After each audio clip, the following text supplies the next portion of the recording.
What's up with you? What's up with you?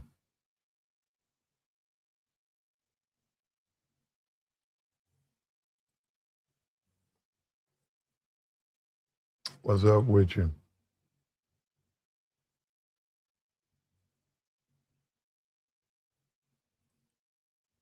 From sources that What's up with you?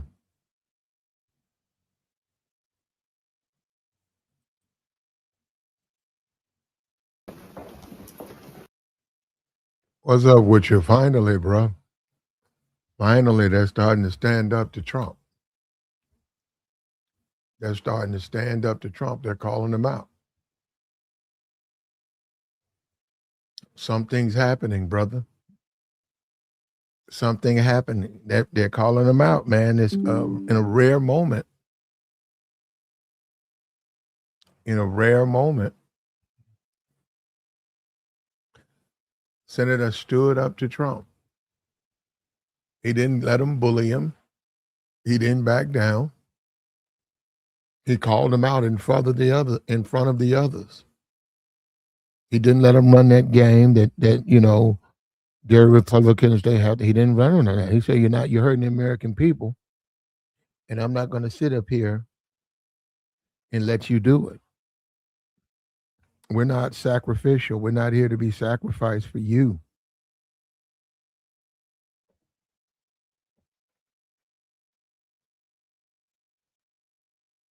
And it's a rare moment, but it is a moment.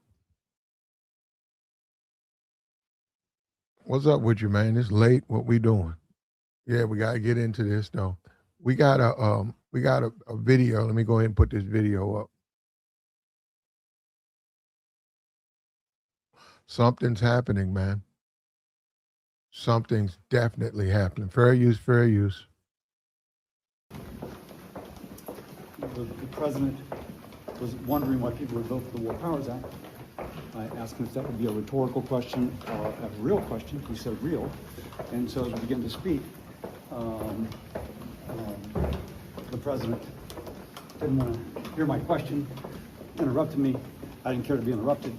I felt like I was trying to get answers for the American people. And I'm not going to be bullied when I'm trying to get answers for the American people. And so, so it escalated from there. At some point, it de-escalated. We're told the president called you a lunatic? Can I imagine that the president called me things that would be said on a playground? Yeah, I can imagine that. Does it bother you that he went after Leader McConnell, who wasn't here to defend himself? If there's somebody I know who's got thick skin, it's Leader McConnell. And I mean, do you believe that this is the way the president should be conducting himself in a meeting with colleagues? I'll let the president's actions speak for themselves. Did you refer to him? We're hearing reports that you referred to him as brother at one point, and there was that sort of contentious. I don't think that's really important to the story. I don't. And I mean, I'm sure I know the answer to this, but you don't regret at all your vote for the War Powers resolution yesterday. You know, as I said, and I've said before, that once I start getting answers, I can change my vote. But I feel like this. Hey, finally, he stood up to Trump, man. Trump tried to bully him, and he didn't back down. He stayed up with Trump. They were in a meeting, and Trump did his usual. He tried to bully these senators, and this guy stood up to Trump. He told him, you don't get to bully me. And he told him, I represent the American people. I'm going to stand up for the American people. I don't care what you say. I don't care what you think. And he did it in front of the other GOP. And I'm telling you, something's starting to happen. Something is starting to happen. Whatever hold Trump has had on the American people, he's losing that. He's losing his hold. And these senators are trying him. They're trying him now. They're telling him, no, you can't come in here and just make up things and we're supposed to just listen blindly to you. I represent a constituency, and the gas prices, the food price, and the inflation, we need to talk about it. And Trump had to take it, and he stood up into Trump's face. And this is people are being surprised. People are being surprised. And this is the senator right here out of Louisiana. The president was wondering why people would vote for the War Powers Act. I asked him if that would be a rhetorical question or a real question. He said real. And so as we begin to speak, the president didn't want to hear my question, interrupted me. I didn't care to be interrupted. I felt like I was trying to get answers for the American people. Heard that? He didn't care to be interrupted. He said he was fighting for answers. They're standing up to Trump, man. We're starting to see it. Things are changing for him. He's afraid of midterms. He's afraid of being impeached. And these guys are just not letting him bully them anymore. They're standing up to Trump. Something's happening. You can see Benjamin Netanyahu. He's surprised.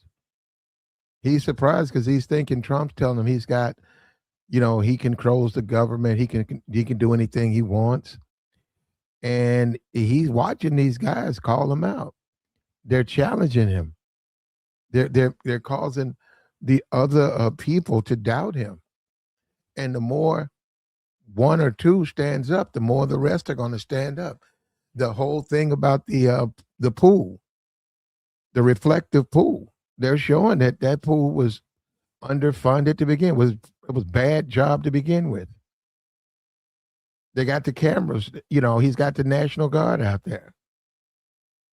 He tried to lie his way on that. That was proved. Those are lies. Those are lies. Do we see with the Iranian war? The memorandum of understanding, those are concessions. Those are concessions to Iran. People are wanting to know what's going on. $300 billion being given back to the Iranian government. $300 billion. They get to charge people in the Straits still not open. Bad negotiations, mistakes. Senators are starting to wake up and they're calling him out. They're calling this guy out. About damn time, yeah. The president was wondering why people would vote for the War Powers Act. I asked him if that would be a rhetorical question or a real question. He said real. And so as we begin to speak, the president didn't want to hear my question, interrupted me. I didn't care to be interrupted. I felt like I was trying to get answers for the American people. You heard that? I didn't care to be interrupted, and I felt like I'm answering. I'm fighting for the American people. He called Trump out on his BS. He called him out, and the other senators saw that. You got to remember, this is a room full of men. In a room full of men, Trump backed down. Trump backed down in a room full of men. Questions arise in the minds of the other senators. Why are we letting him disrespect us? He's nothing to fear. He's nothing to fear. He got called out by, what did he say, Bill Cassidy, called his ass out. Called him out. Netanyahu saying, I'm going to continue the war. Trump is being exposed. We saw Trump doing the press conference. They said Netanyahu said he's going to continue in Lebanon. And Trump was all these assurances and he's a good negotiator. Netanyahu said, I don't care what you think. You don't run Iran. You don't run Israel. We're going to continue doing what we're doing. And Trump said, well, I can't get my peace. Well, then you won't get it. Then you won't get it, Trump. The pressure is mounting up. Senators are calling him out. Senators are calling him out. He's losing his power. He's losing his power. He will not be bullied. He's not going to sit back and let these idiots bully him. America's not, MAGA is losing right here. Here we go. Fair use. Room and Senator Bill Cassidy himself is that this was an exchange that really escalated with the president. Bill Cassidy telling our colleague Morgan Rimmer just a few moments ago that he lost his temper. Essentially, the president was asking why these 4 Republican senators would vote for this war powers vote last night. And at that point, Cassidy told our colleague Morgan Rimmer that he asked the president, is that a rhetorical question, or do you want to actually know the answer? Called him out. Called him out. We got you, Miss MAGA, Christy from Texas. You're MAGA. You're not going to deal with rational thought. Rational, you're going to come in here talking about Joe Biden like you always do. You're going to come in here talking about Joe Biden. Your boy got called out. Your boy got called out. He got called out in front of the world. Those senators said, no, I don't have to let you bully me. You're not going to come in here and just do and not respect us. And they called him out. They called him out. Let me get rid of this clown. They called him out. They called him out. And I know you don't like that, Miss MAGA. Miss MAGA, I know you're upset about that, but guess what? Trump got called out. More disrespect is going to come. The GOP is waking up. You don't even need that many. All they need is 15. If they can get about 15 Republicans to join with the Democrats, Trump is stopped. Trump will be stopped. Everything he's trying to do, he won't have the votes. And this is the Senate. This is the Senate. He can't control the Senate. He can't continue this, whatever he calls it, MAGA movement. He can't continue. Guys are calling out Trump now. They're calling him out. They're not accepting this. They're saying, hey, the American people have a right to have affordable gas prices, affordable food. Inflation is low. They have rights. Treat America with rights. Treat us with respect. Something's happening. Something's happening. Benjamin Netanyahu is looking around saying, I can't believe this. These guys are standing up. I thought you were the tough guy, Trump. Trump, I thought you was the boss. Thought you were the boss. And all these other guys were your underlings. They had to listen to the boss. You were the godfather. Don't look like a godfather. Guy in your face. Guy called you out. You don't look like a godfather, Trump. They're calling you out. And Benjamin is showing you he don't have to listen to you either. He's continuing the war. And Trump, this is on world stage. You're starting to look weak. You're starting to look like a weak leader. And all you need is about 20 of those Republican senators. And guess what? Guess what, Trump? The Senate now controls America, not you. The Senate can block the House. The Senate can block anything. All he needs is 20 Republicans to switch over. He can get that. He can take all of that from Trump. Trump had to take the tarp down. We see on the Kennedy Center. He thought he could stick his name up there. They fought him, and they got it down. Trump don't like that. He can't be like the dictators. He wants to stick pictures of himself and put his name everywhere. Well, you can do that in Russia. You can do that in China, North Korea. You can't do that in America, Trump. He found out with his UFC fight. He thought America loved him. He thought everybody was in love with him. He couldn't even get Milli Vanilli. He couldn't even get Milli Vanilli as washed up. And who wants to listen to Milli Vanilli? He couldn't get them. That's a fair. Milli Vanilli is something you see if you go to a town fair, the Everston Fair and goat convention. And sheep shaving convention. It's just out of northern Idaho. It's like nowhere. It's like where you go And they said guest musical entertainment provided by Milli Vanilli. He couldn't even get them. Trump couldn't even get them. His UFC thing. The guy attacked Michelle Obama. You got to understand that has a lingering effect. That was at your event, Trump. They're going to pin that on you. This senator right here called your ass out. He said, it's not, you're the president, Trump. You're the boss. You're the godfather. They're afraid of you. Trump, he called you out.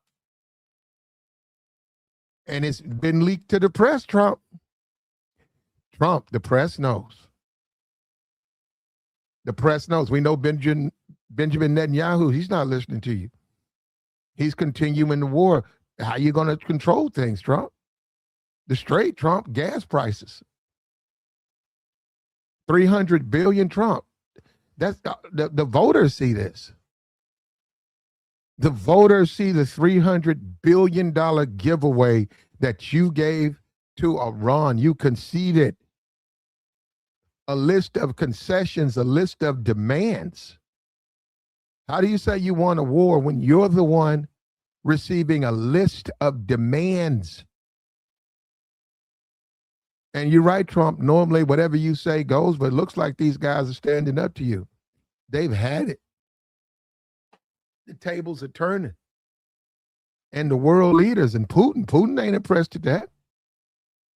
Putin's looking at you saying, this dude, Putin's ex-KGB, KGB. Putin. Putin does not look at Trump the same way. Trump is a car salesman, a used car salesman at that. And that's what they look at Trump as. And many of these senators are starting to look at him like that. This guy's nothing but a used car salesman. He sells you a line of BS. And I represent my district and my constituents matter. You will listen to me, Mr. President. You will not interrupt me. He calling Trump out. Trump's looking like an old fool now, an old fool. Here we go.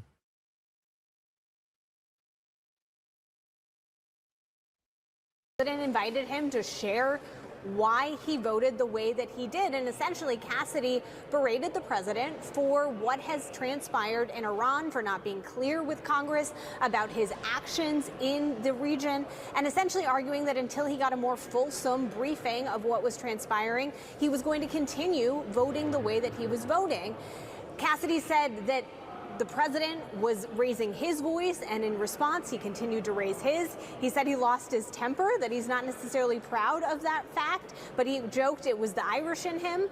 I mean, obviously, this was an extremely tense exchange. A lot of Republican senators coming out of that meeting noted that it had taken place. Some of them, Senator Tommy Tuberville, tried to downplay it to me, arguing that it was a really cordial exchange, that they were just having a difference of opinion on the issue of Iran. But obviously, there is history here, right, between the president and Bill Cassidy, who recently lost a primary to a Trump-backed challenger, Julia Letlow, just a few weeks ago. So Cassidy has been feeling...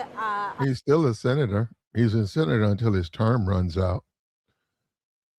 And okay, so Trump primaried this guy. And this is his fault. This is what you get, Bill. You waited too late. This is what you get. Trump wants blind obedience. You should have been like this before. But yeah, he still got to deal with you. You still a U.S. senator. You're still a United States senator. And you're not going to back down. He ran Marjorie Taylor Greene. See, he ran her out of there. He blackballed her. He ran her out of there. He can't do that to this guy. This guy's not going to take that. He doesn't have to do it. Yeah, he's still a U.S. senator. He doesn't have to take that. And people have had it with Trump. More and more people, they've had it. They've had it. You got the MAGA crowd, and they love Trump. We get it. Trump is the best, mostest. They got Trump stores. They got an entire store, Trump, with all types of sayings, and I'm an American, and I love a Trump, and and what Democrat and all that stuff, right? Well, the senators starting to stand up to Trump. You got to understand, there are others who have been afraid, but they're going to stand up to Trump too, and they represent the American people, and they don't agree with everything that's happening. And it's called America. You guys don't understand that. It's called America. This is our country. Our country, tears of thee, sweet land of liberty, of thee I sing. They're standing up to Trump. Land where my father died. They're standing up to Trump. The MAGA people, you're upset. They're standing up to Trump. They're standing up to Trump.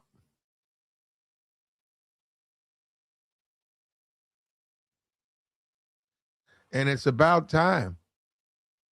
He told Trump to shut up. He told Trump, you can't bully me. Called Trump out. They're calling this guy out. He's not the hero that you think he is. He's not the hero that you think he is. And this is all they have. You look at the chat, all they have is insults. Instead of talking about the issue, Trump failing, not being the leader that the country needs, here comes the insults. What's up with your original?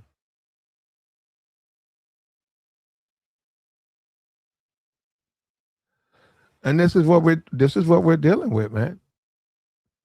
This America is a collection of individuals for freedoms.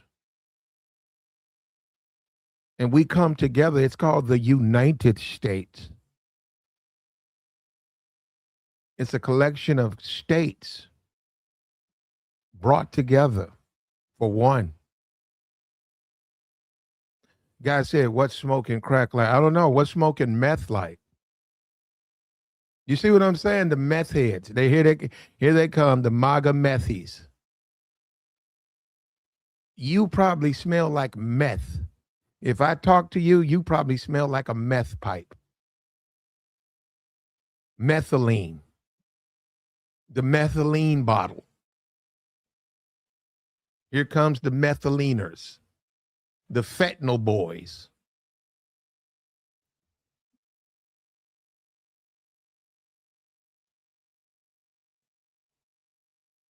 It's crazy, man, when you think about it. Finally, somebody is standing up to Trump. And I'm telling you, bro, you know it. We're men, right? We're men for the most part. We're men. We know how it is amongst men. If someone calls you out, that gives the others confidence. That makes them feel it's okay to call you out.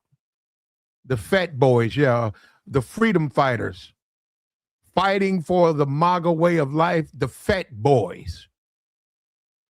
Fentanyl addicted Trump supporters that blindly listen to anything Trump says, the fat boys, fentanyls.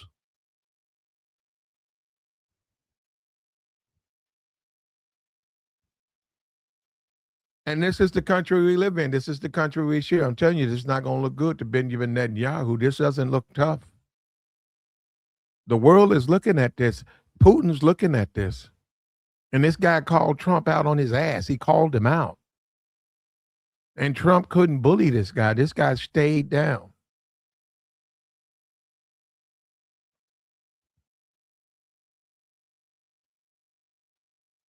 Yeah, you're right. Free health care, they do.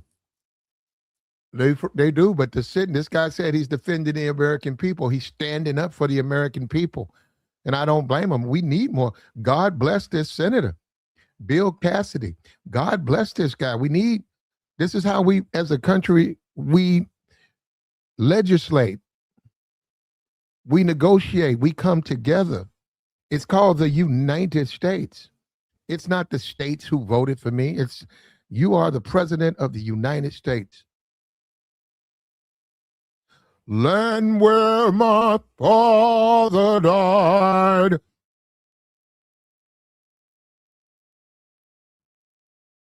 Of thee I sing. He's still a senator, Jerome. He's still a senator, brother. He's a senator until his term is up. And yeah, he's meeting with him. He's a part of those committees. Trump can't make it. What's Trump going to do? Trump can't shut him out. Now, he has to be careful, you do, because that is the president.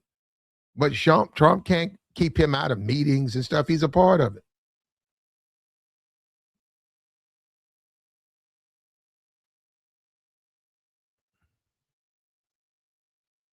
He didn't pass. He said support passing the Save American Act. Cassidy is a bum.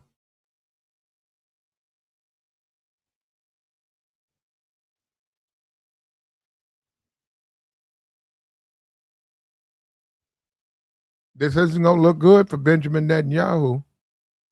This isn't going to look good for the others. This will not look good.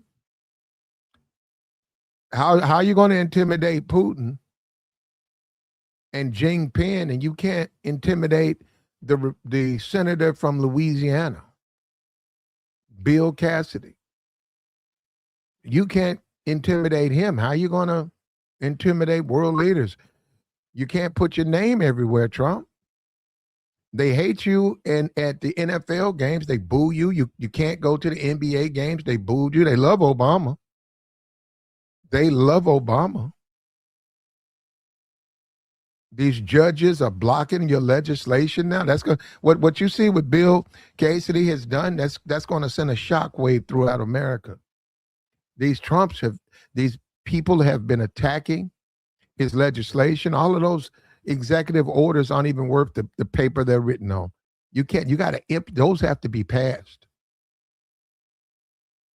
And if they lose 15 seats, if they lose 15 Republican seats in the Senate, I mean, if they can get a break of 15 Republicans to join with the Democrats, Trump's presidency is over. It's over. He won't be able to do anything. He won't be able to pass anything. And what he would have to do is compromise, and that ain't what Trump's about. Trump don't like that. I got to compromise. Trump don't believe in that. He wants it's either my way or the highway. My way or the highway, and people are standing up. People are standing up. And America is waking up. Land where my father died.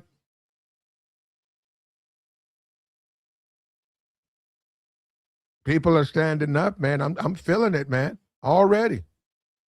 When this guy chewed Trump's ass out, I heard it, man. The chants, the Americans, land where my father died.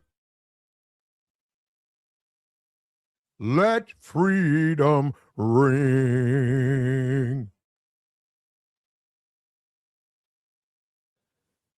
Netanyahu, they're upset about the war, man. They didn't vote for that. They don't want a war. They didn't vote for that. They didn't vote for a war. Gas prices, inflations. It's chewing America up. The poor are being chewed up and spit out. They're being sacrificed. And people have had it. Well, you finance it then, Miss Sable, or whoever you. I mean, I don't know this. Weewo Sable. Yeah, you know what? You probably did vote for Weewo Sable. You probably did vote for the war. What kind of? I thought I hear some of these foreign names. This is your name? Weewo Sable.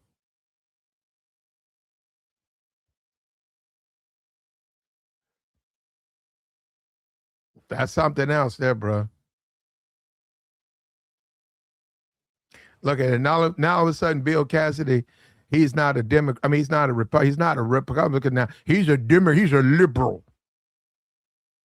Bill Casey's a liberal. He's a liberal. Man, ain't no damn liberal. The they be tripping with that, man. The Republicans, if you don't vote for everything or just stay like down, immediately you're a liberal. You're a liberal. There's nothing liberal about that, man.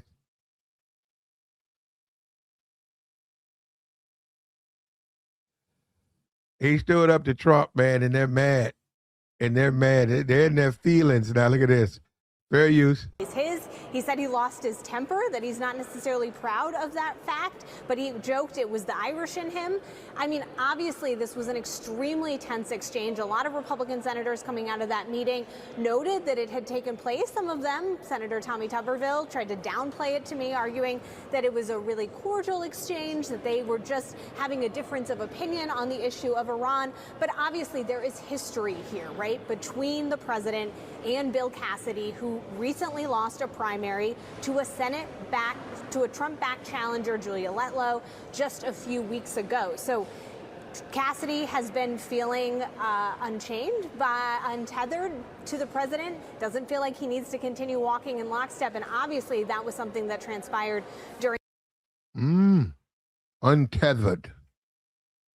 Untethered.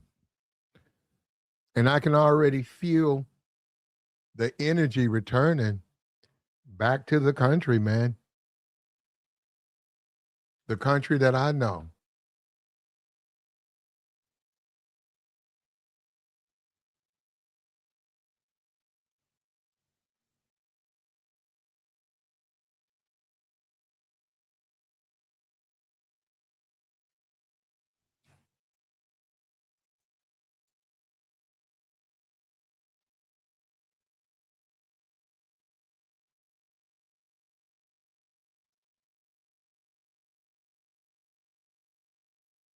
My America.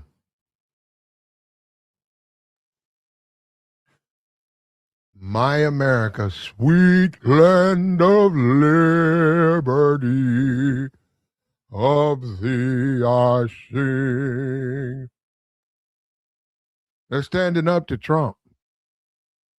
They're standing up to Trump. They see they don't have to accept the disrespect. And already we're starting to see. And I'm not going to be bullied when I'm trying to get answers for the American people. And so, interrupted me. I didn't care to be interrupted. I felt like I was trying to get answers for the American people. And I'm not going to be bullied when I'm trying to get answers. What is this thing? Here we go. Yeah, my country, sweet land of liberty, of thee I sing. I can feel it. It's in me now. This Republican senator stood up to Trump. He stood up to Trump.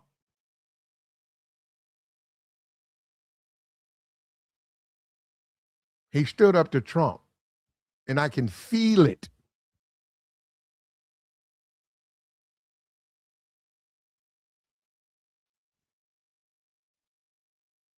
Let freedom ring. Land where my fathers died. He stood up to Trump. He stood up to Trump, and it's long overdue. And every American can feel the pride burst as this senator stands up for the American people and shows Trump he will not let you bankrupt these people. They can't eat. They can't afford to take care of a family because of your gas prices, because of your worthless war.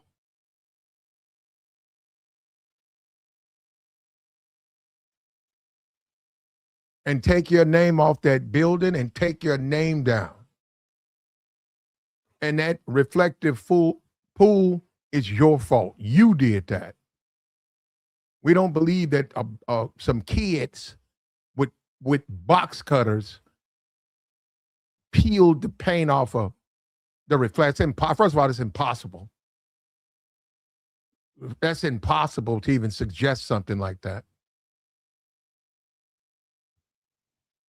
And someone needs to remind Trump, this is America.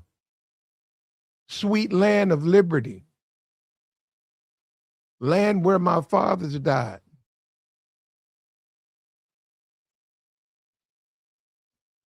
For every mountainside, let freedom ring. Someone needs to remind Trump, this isn't a business. This is not the Godfather, Trump. This isn't a business. This is about you making money. And you do have a loyal following. A loyal following. But the country's more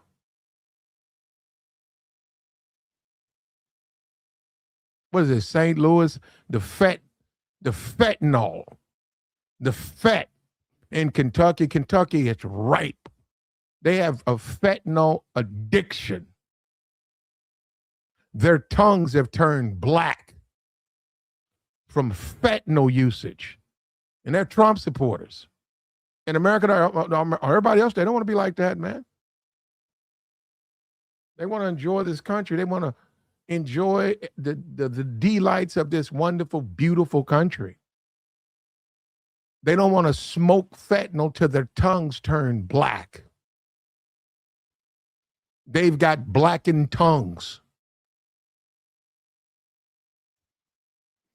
Blackened tongues from fentanyl usage. And finally, this man is standing up to Trump.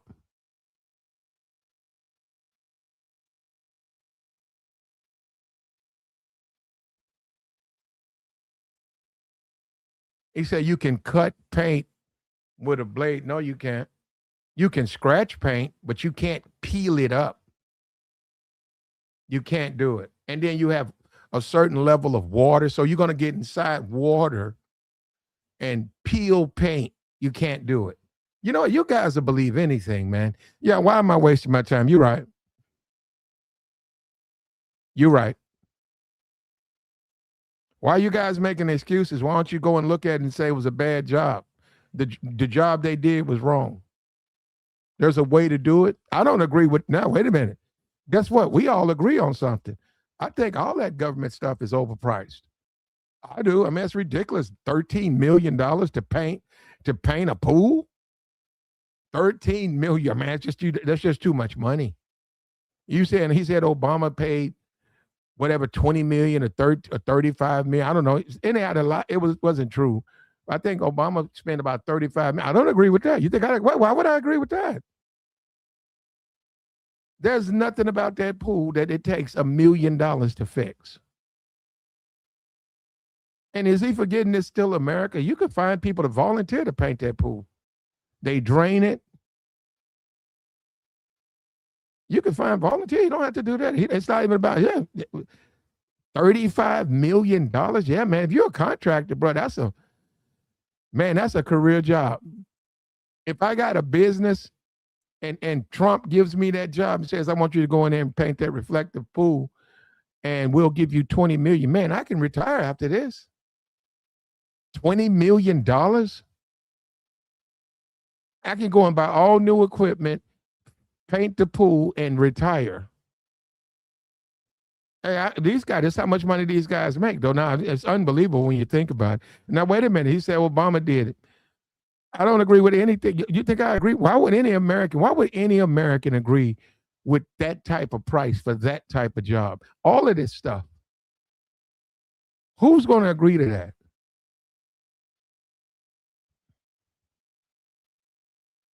Trump had a meeting. Bill Cassidy stood up to him. And as he stood up to Trump, I could hear the voice. I could hear songs being said. I mean, in the back, as he stood up to Trump for the American people, I heard, land where my father died. Through every mountainside,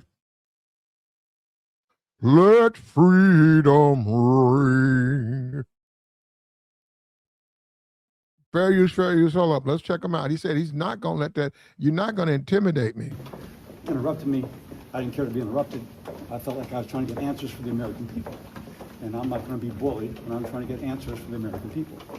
And so, so it escalated from there. At some point, it de-escalated. We're told the president called you a lunatic? Can I imagine that the president called me things that would be said on a school, on a playground?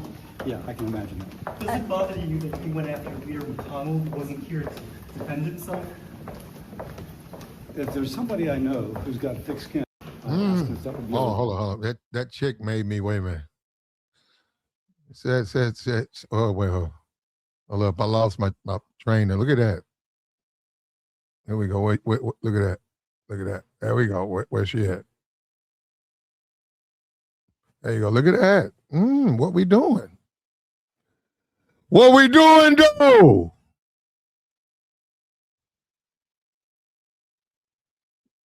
What we doing, though? The pretty reporter. What we doing? I might have to run for Congress, man. I'm going to have to run for office, bro. Well, anyhow, you say he's not going to let Trump bully him. And Trump said some weak, lunatic, and childish. That man stayed in Trump's face and said, I represent the interest of the American people. Thank you, Republican Senator Bill Cassidy. Thank you, sir. Thank you. Thank you for caring. Because we matter. We matter.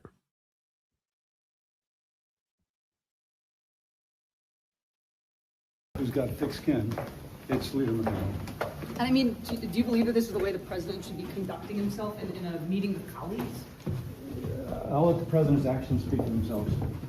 Did you refer to him, we're hearing reports that you referred to him as brother at one point, and there was that sort of contentious I don't think that's really important to the story. I don't. And I mean, I'm sure I know the answer to this, but you don't regret at all your vote for the War Powers resolution yesterday. You know, as I said, and I've said before, that once I start getting answers, I can change my vote. But I feel like there's answers that need to be given, and they've not been given. And that's important to the Senate. Where are we going? And it's important to the Senate. It's important to the American people. All right, guys. All I want is answers. Thanks. Thanks, sir. Thank you. They're standing up, man. They're standing up to Trump. Now, that's in the Republican Party right there. You see that? That's within the party. Well, you know, they only need about 20 defections. You don't, really about 10. If you could get 12 defections, he done lost all his power. He can't do any of the stuff he's doing now. He can't get anything through the Senate. He can't get it. And the House certainly don't have the votes to get it through the House. It's not going to get through the Senate. And that's the country we live in. We legislate, we negotiate, we accept that other people, they have needs in their interest. It's not one way. This isn't Russia. This isn't one way, my way, or nobody. I know, and Trump wants that bad, but I don't. Now, that's something that I do needs to be studied. I do. A billionaire, like, bro, you in your 80s, you're a billionaire. Don't you want to spend every waking moment taking in your life with your grandkids and just loving and living life? You want to be president and get disrespected by Vladimir Putin, because that's what he's doing, and get disrespected by Xi Jinping? You can see they couldn't wait for them to leave. Trump went inside that man's his folder. You think he hadn't seen that? Trump's a bad host, bruh. He put his hands inside that man's personals. He saw that. That man couldn't wait for Trump to leave.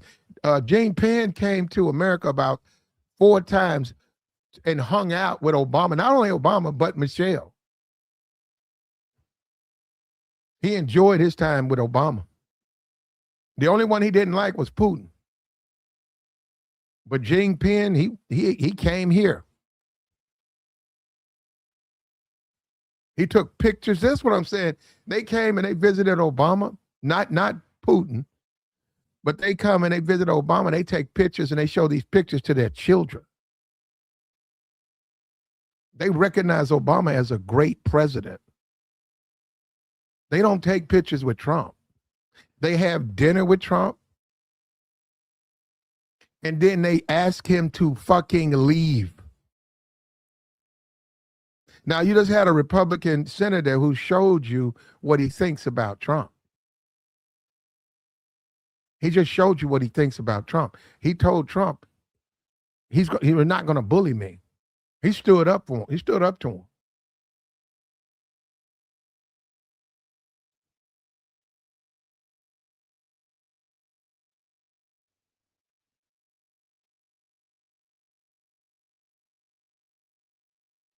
Like the stream, man. Something's happening, man. Something's happening. It's surprising. Many people didn't think it would happen. Something's happening. Trump's losing his hold on Congress. He's losing his hold on the Senate. He's losing hold. A lot of these judges are standing up to Trump. The midterms are coming up. How are you going to have a MAGA agenda if Trump is not popular? There's going to be change. What makes people want to go vote now? If you're a MAGA supporter, Trump's in office. Why do you care? Why do you care about who's running for Senate or Congress? Trump's in office. Trump's in office. Why should you go vote for? Why? That ain't your job to go down there and defend that. So you're going to see low voter turnout on the Republican side. You're probably going to see a sweep. You're going to see the Dem sweep the House and Congress. You're going to see Trump get impeached.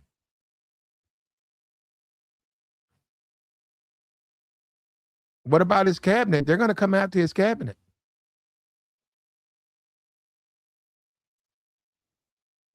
Learn where my father died. They're going to come after Trump, man. I know you guys don't like that.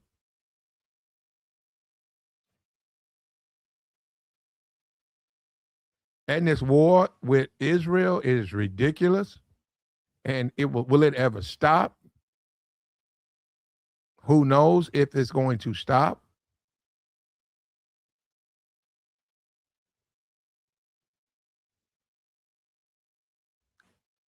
Senator calls out Trump.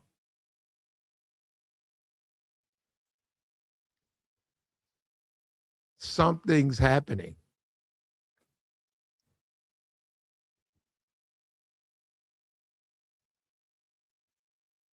Something's happening. It's happening, man.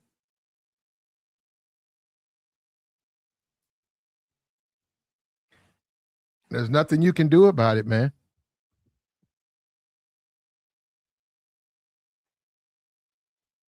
But this is the country that we chose. This is the country we live in. This is the Constitution. You have to pass legislation. And the people pick their leaders. The people pick their representatives. And they go to Congress. And they legislate bills. And they pass bills. And you got a U.S. Senate. But the president, you can keep him in check. This is strange. People don't realize this. The Mike Johnson, the Congress, everybody blindly supporting Trump. That's not the norm. And all of the executive order stuff, you got to pass that. He can have all the press conferences he wants. That stuff's not legislation. English is the official language of you can write an executive order, but you got to pass that. And this is where I agree with MAGA. I agree with you. All of this immigration and people here like Nicki Minaj. I agree with you. Nicki Minaj is a illegal immigrant and she's overstayed her visa. I agree with you. I'm with you. Let's get people like Nicki Minaj out of here. She doesn't deserve to be here. I agree with you, MAGA. And I think that's the biggest problem with this stuff. MAGA thinks that some kind of way people disagree with everything. No, they don't. I agree with you. What is she doing here? What, you tell me what she does. She's here with an inflated fake ass.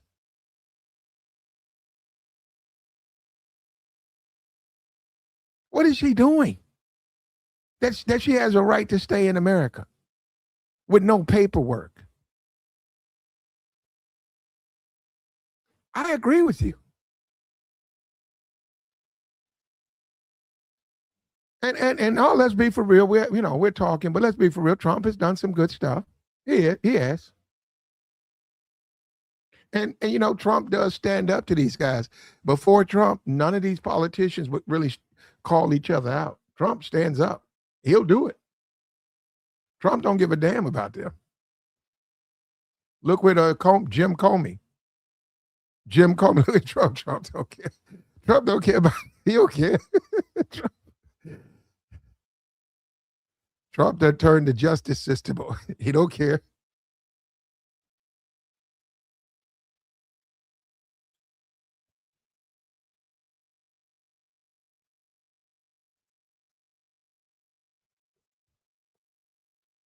Like the stream, brother. Benjamin Netanyahu can't believe it. Trump's supposed to be the godfather. You're the tough guy. I'm the godfather. I don't care about no stinking Congress. I don't care about no stinking Supreme Court. I'm the godfather. Well, that guy just called you out to your face, godfather. In America, and they leaked it. That's another thing. See, these meetings, that's not supposed to be leaked to the press. He leaked it to the press. So he's telling you, this is what I think of you, Mr. President. I'll chew your ass out, and then I'll go and leak it to the press.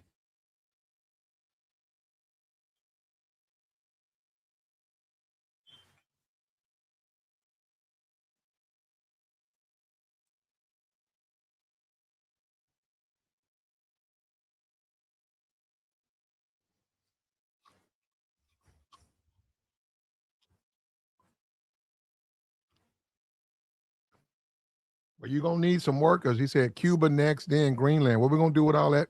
What are we going to do with all that? Because now we got to run it. I think we'll have a lot of trouble with Cuba, but Greenland possibly. Cuba is very radical.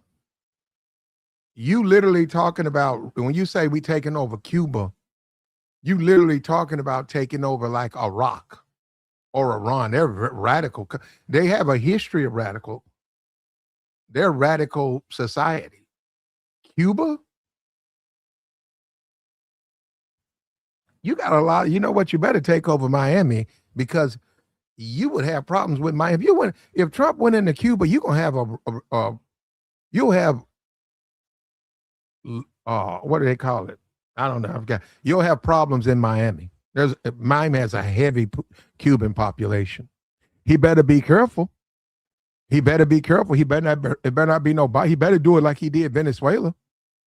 Because if there's any type of fighting, do you know how many Cubans are in Miami? That's their family members. You think they're going to be cool with that? Their relatives are there.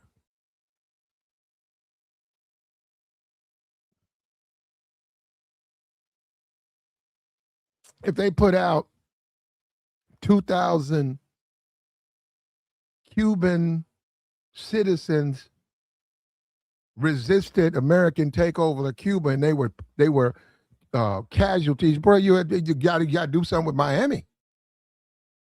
You got to do something with Miami, man. You ain't been to Miami. You got to go do something with Miami. And you can say all that want, they're Americans. Okay, that's what you think. That's what you think. You're going to have problems out of Miami. He said Cubans love Trump. Okay. Let's have it, brother. You guys say this stuff like you think I'm doing. I have nothing to do with it. I'm watching it just like you. Cubans love Trump. Okay, well, there'll be no problems then. Then there'll be no problems. Said Miami just elected its first Democratic mayor. Hey, you know, I haven't done it.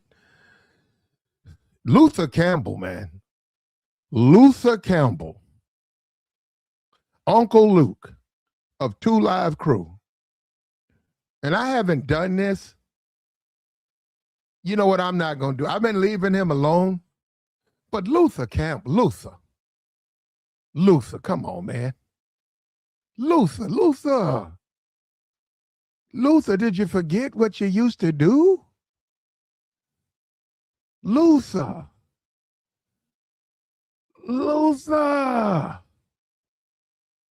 Bro, we lose. You know what? We get, I ain't got, you know, that's, they can elect who they want to, but I can't believe, you know, hey, man, we used to look at these, I guess it's Trump.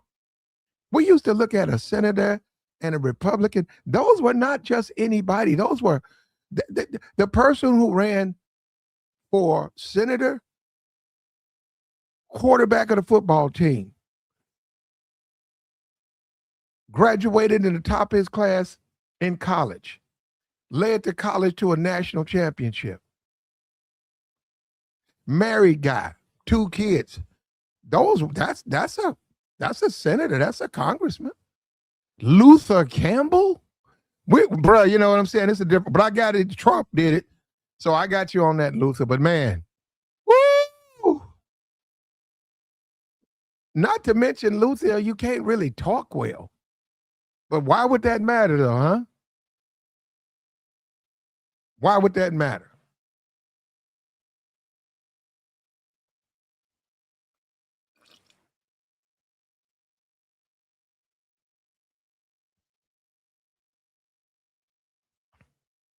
Guy stands up to Trump. How much damage is this going to do to the cohesiveness of the GOP? They're showing cracks in the armor. And you're about to have people, what we say August, I say what? After August, you're going to start having all these senators and Congress people, and they're running in midterms, and they're going to be bringing up Trump. And you're going to have all of these defections, people like Cassidy, who are going to come out and probably endorse Democrats and use his influence to get Democrats elected. I do get it. He said he's a rhino. I get it. But you guys call anyone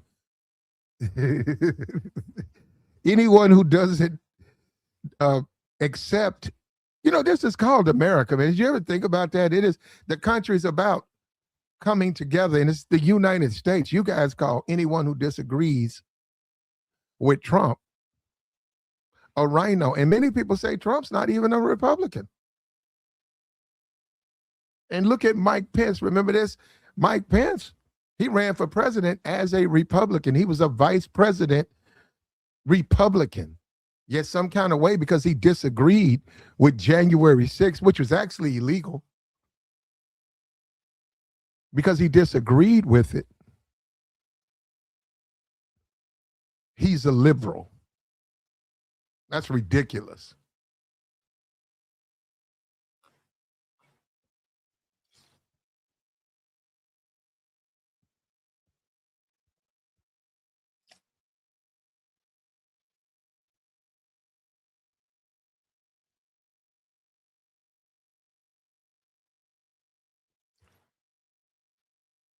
Like the stream, brother. Support the platform, man. It's late night. What do you think this is going to do to Fox News? They say Fox News is turning on. They say he's having more and more. They're doing less butt kissing, and they're interrupting him now. They're challenging him on his statements. Fox News is starting to change.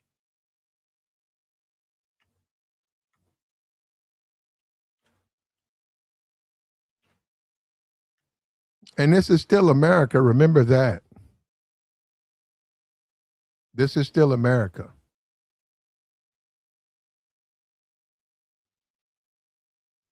This is still the American society.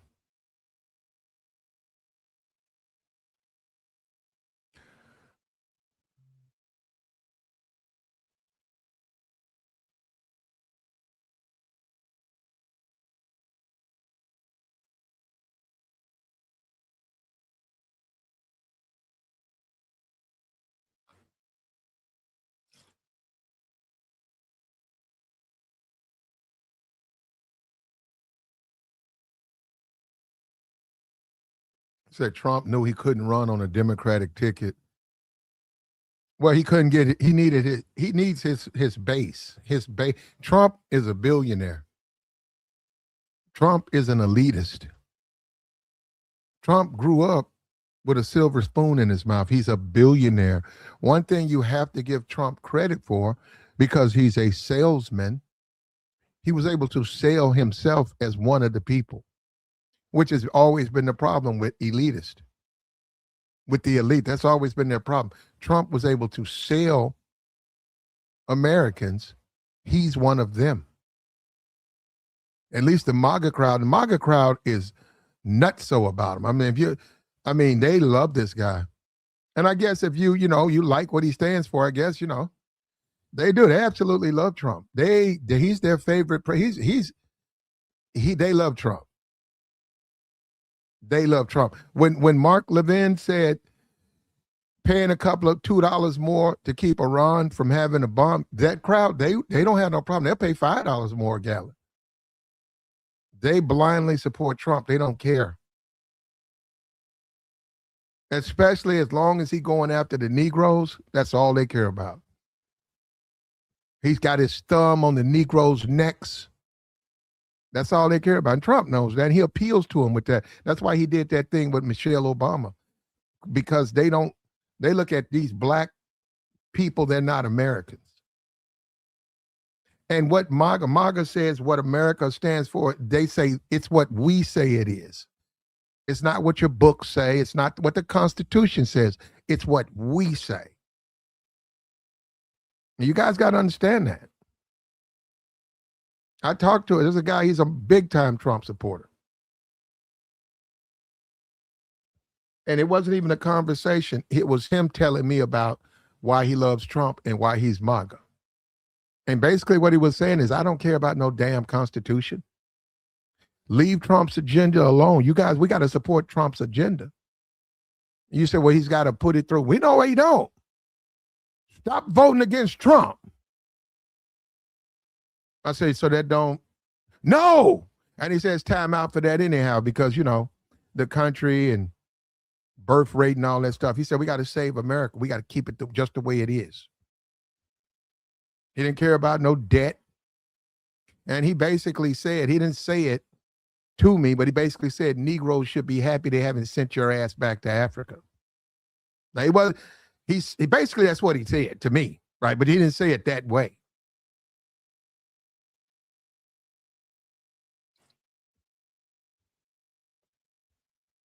So there you go. Like the stream. Hey, brother, will you please get out of here with this BS? You don't like Israel. Okay, brother. God damn. How many comments you going to put in here about that?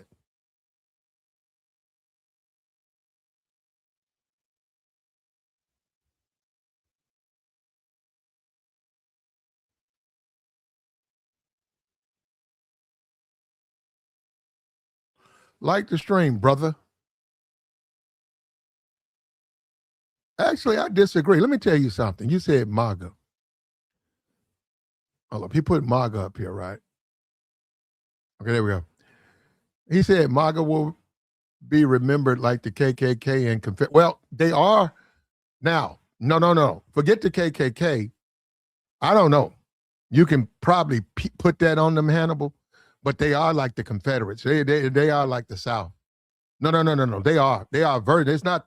They're not. It's not exactly the same, but it's a strong appeal to the rebels, the Confederacy, and they look at America like, if you're not a rebel, if you're not a Confederate, you're not an American. So when Trump says the stuff, right, he's dog whistling to that belief. They look at it as Trump is representing the South, this Confederacy, and a New York liberal or some limousine liberal from Seattle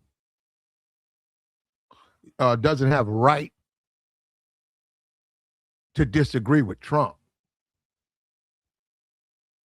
Some California, they would drop the F-bomb. They would drop the F-bomb right there. So yeah, no, but they do, and I don't know, man, when you say, where does a black man fit, MAGA? In the Confederacy, where does the black man fit? Well, you fit on my fucking plantation. You can go and pick my cotton. You can basically go and work, make money for me, Mr. Negro. You can go and make me some money, Mr. Negro, and I'll feed you a corn cob.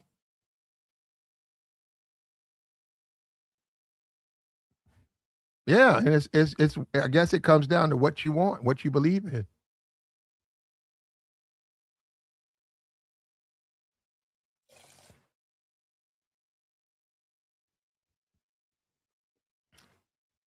So in a lot of ways, I sympathize with MAGA because they're searching for in America the Civil War.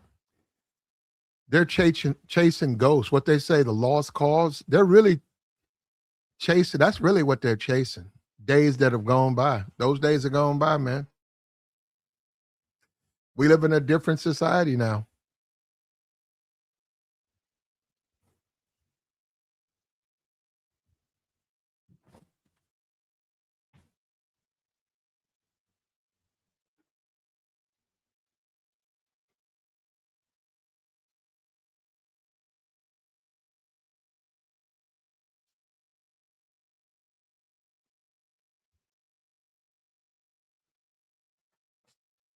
We live in a different world now, man.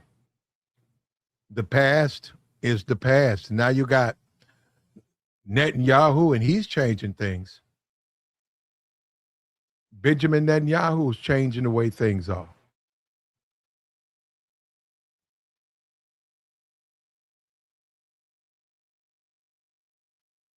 The world is changing. We got AI now. We just like with computers, man. All of this artificial intelligence.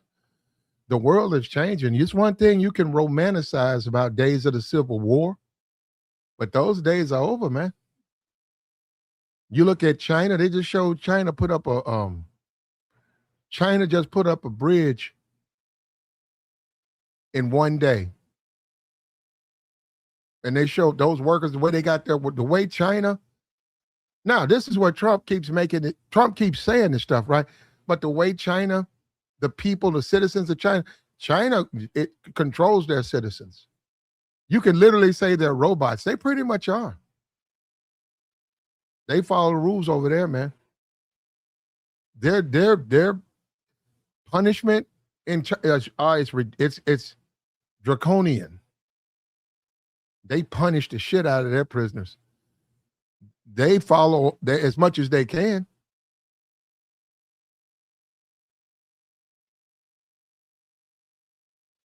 Was it Yao Ming played in the NBA? Yao Ming played, and he got an allowance from the country of China. He was allowed. He got an allowance. And he lived where they allowed him to live. But all his money, when he negotiated his contract, say Yao Ming negotiates a $40 million 5-year deal, that money is deposited in the People's Republic of China. That's how they do. They don't, that individual stuff, that goes to them.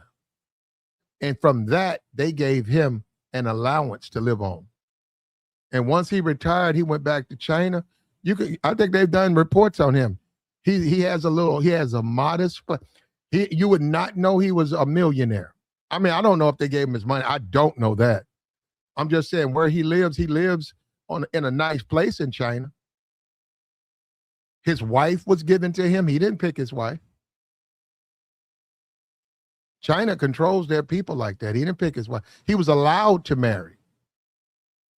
He lives in Yao Ming's house in China is probably worth $175,000 in America. It is that you would not know. If you walking down the street, other than his height, if you was walking down the street in China, you wouldn't know this guy used to play in the NBA. You wouldn't know. He's just like everybody else. They don't believe in individualism. And this TikTok guy, and I don't know how they're doing that, but I don't know how they're doing it. This guy's a billionaire, whatever, but that technically that belongs to China.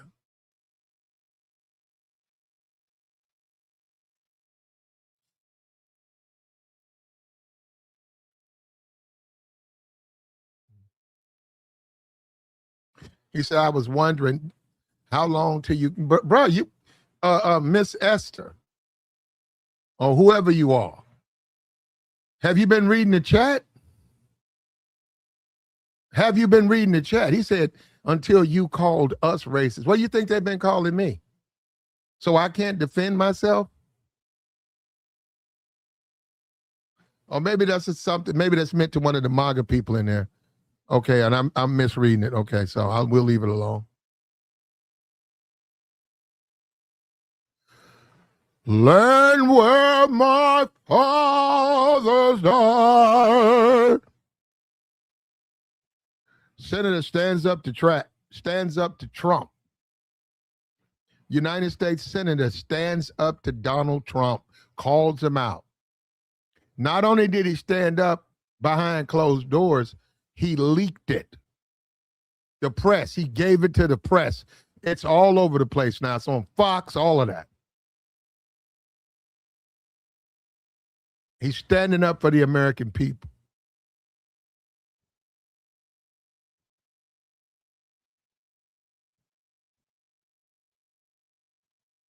And Netanyahu can't believe that Trump's not the godfather that Trump told him. He told Benjamin, I'm godfather. I run the country like I'm the boss.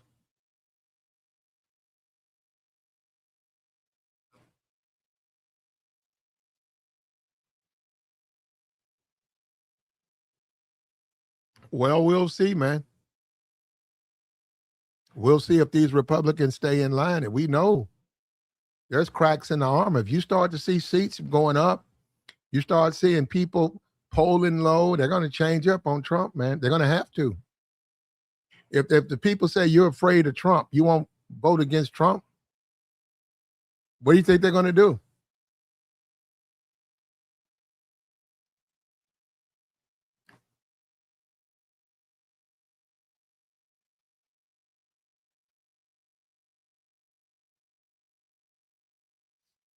And this is what I'm talking about. This guy, this is probably some MAGA meathead. They're just a MAGA meathead. Listen to what he says. The KKK has been congressionally recognized as a militant wing of the Democratic Party. Well, the party switched, brother. The party, you probably are right about that. They did come, the Klan came from them, but the parties switched. The parties switched. Are you forgetting that part? With the civil rights. Dixiecrats. I wish I was in Dixie.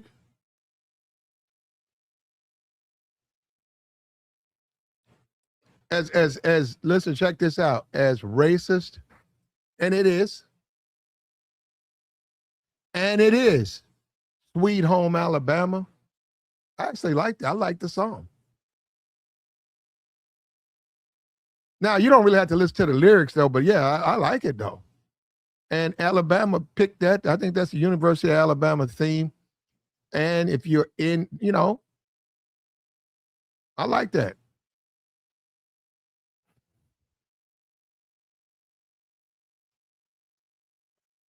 If you out in the South, and you got those flatlands and you got those horses and you're having a beer, nice cold beer, and someone puts on that Sweet Home Alabama. I like that shit. I like that song. So I'm sorry on that, man. You got to give me a pass on that. I like it. I like it. I don't care what other people. I don't care. I like it, and that has happened to me. And I've been having me a beer and a cheeseburger and Sweet Home Alabama. I like it. I looked around. Everybody liked it. It's got that nice. It's just whoever. I mean, Leonard Skinner. Ain't that something? Whatever. I don't even know what that means. Leonard Skinner. That sounds like a MAGA supporter. What's your name, sir? Leonard Skinner. Where you from? The sticks of Alabama. Okay. Okay. Can you read or write? No, sir. All I do is pluck this guitar.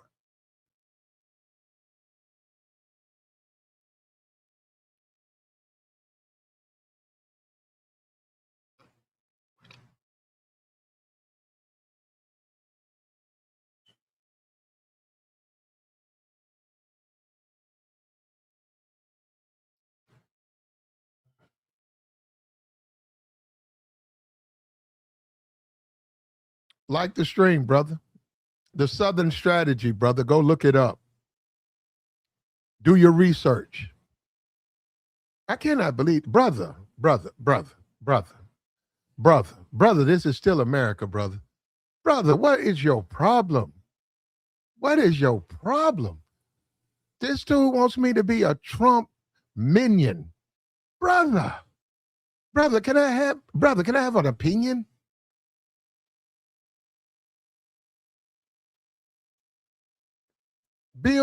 Bill Cassidy.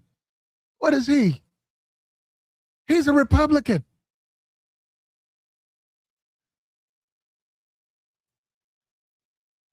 He's a damn Republican. He disagreed with Trump. And he stood up to this bully. And I felt it's like the Statue of Liberty started to stand back up. It's like we're coming together now.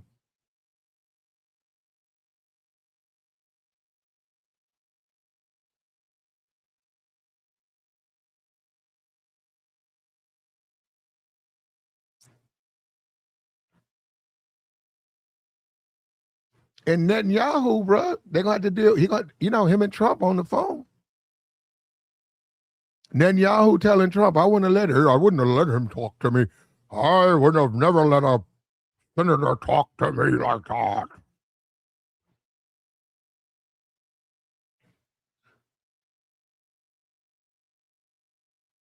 And Bill, whoever you are, Bill, I never heard of you before today, Bill, you did it. Bill, you did it. You should have said something a long time ago. I know he's been against Trump, but man, you got to be a little bit, Trump primaried him. Now remember, those are his voters. So Trump saying, bro, I got more support in your own district than you do. Tread lightly disagreeing with me. And look, it worked. Trump primaried him and got his own, now, Bill, the way you do that, you got to sink the ship now, Bill, you got to sink the ship. Got to sink the ship now. You got to support the Democratic challenger now in that district. I know that's going to blackball you with the Republicans, but that's what you got to do, Bill. You cannot sit back and say, I'm a Republican and put your tail between your legs and do out your term. You can't, you're going to have to support the Democrat. You don't have to, Trump left you no choice. But hats off to you, Bill. You stood up to Trump, and it's long overdue. Hats off to you, Bill.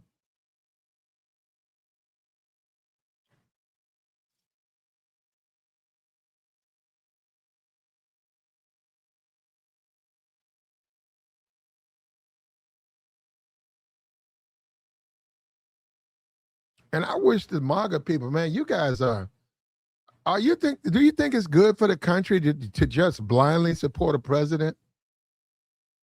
Now, wait a minute. Somebody said, The Democrat, bruh, this is what I'm saying. Once again, you guys don't listen. Bruh, I don't agree with that stuff they're doing. I do not. I don't care. I do not agree with pronoun. What the fuck? Grown ass men teaching kids. I don't agree with that. You guys got to give your fellow American a fucking break and stop assuming that they disagree with everything Trump is doing. Trump got these people, he got them brainwashed. I'm not for that. And the Democrats are finished, and I'm looking at Obama. The Democrats finished, man.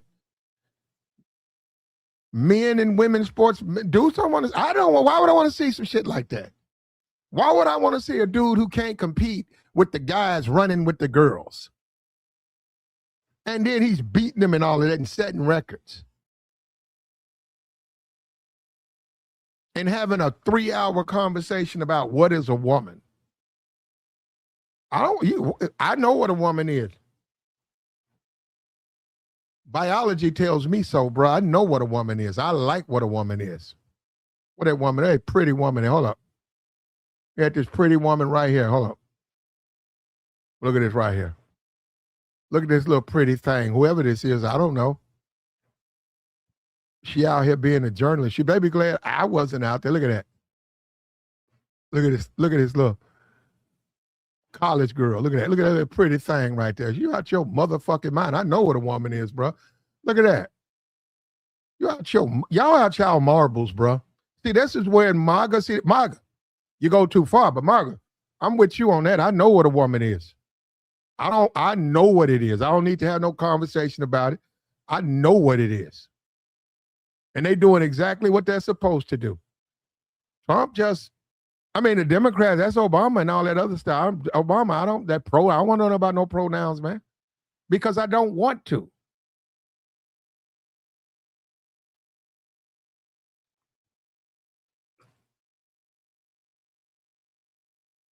A beautiful woman, that's what a beautiful woman's supposed to do to a man.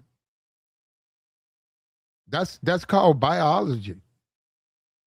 We're biologically supposed to feel the way we feel. That's somebody's intern. I don't know who. She's probably working for somebody up there. Probably working for a white Republican.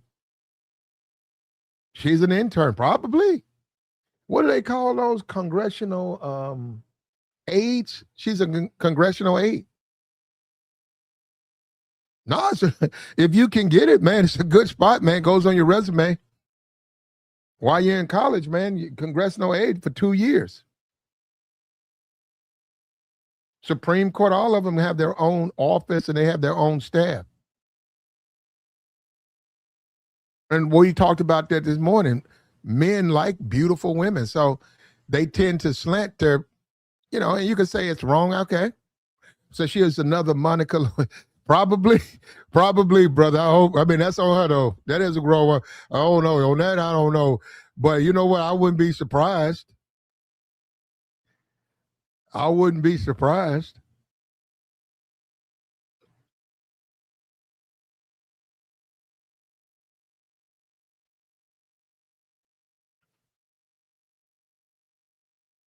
Like the stream, man. Support the platform. We got the join link posted, man. We want to put this out to catch up.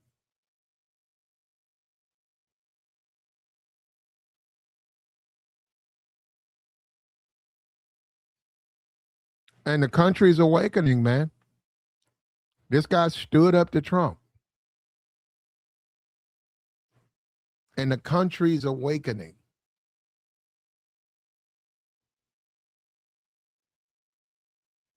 And the Democrats, I don't know what they're going to do. Like Kamala Harris, let me tell you something. I don't have no problem with that woman, but I don't think the country,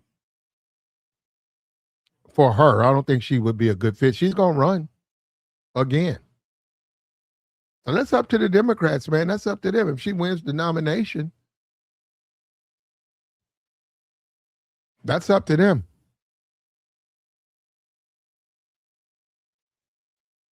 I like the guy in Philly. Is that Philly? Yeah, Pennsylvania. No, is it? Yeah, Pennsylvania. No. Was it Shapiro? What's his name? I like him. I like Shapiro, the guy, Philadelphia, I think, one of them. I like him. I think America likes him. I think that there's not a Republican who can beat him. He's young, which they're tired of these 80-year-old presidents. He's a young guy. He's a breath of fresh air. And he's not beholden to the Democratic Party like that.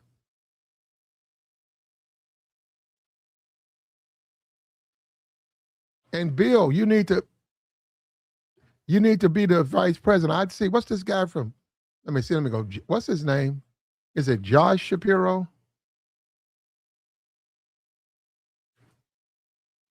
Governor of Pennsylvania, Josh Shapiro. Right now, the Democratic ticket should be Josh Shapiro and Bill Cassidy. Josh Shapiro, Bill Cassidy ticket. Josh for president, the vice president, Bill Cassidy. Bring the country together. Bring the country together. And we need that, man. We're still America, man. Come on. We don't all run around and with big trucks and go mudding and drink beer and listen to Sweet Home Alabama. We don't all do that. And fly our rebel flags, our Confederate flags. Not all of us, man. That's what I'm saying. We got to do something to bring the country together, man. We got to come together and shoot off our guns.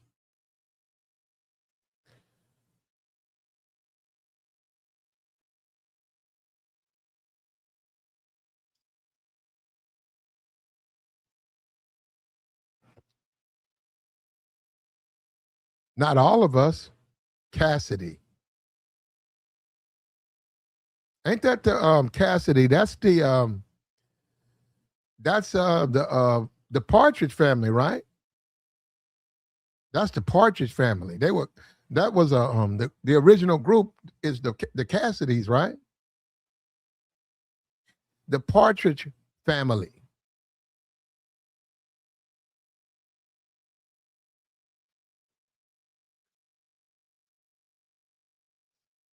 But they were liberals, though. That was the thing. The thing about the Partridge family, they were liberals.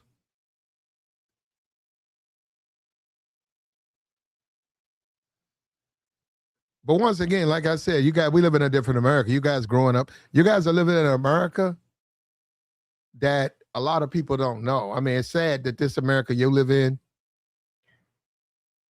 America was just a different place. You're in the land of Trump.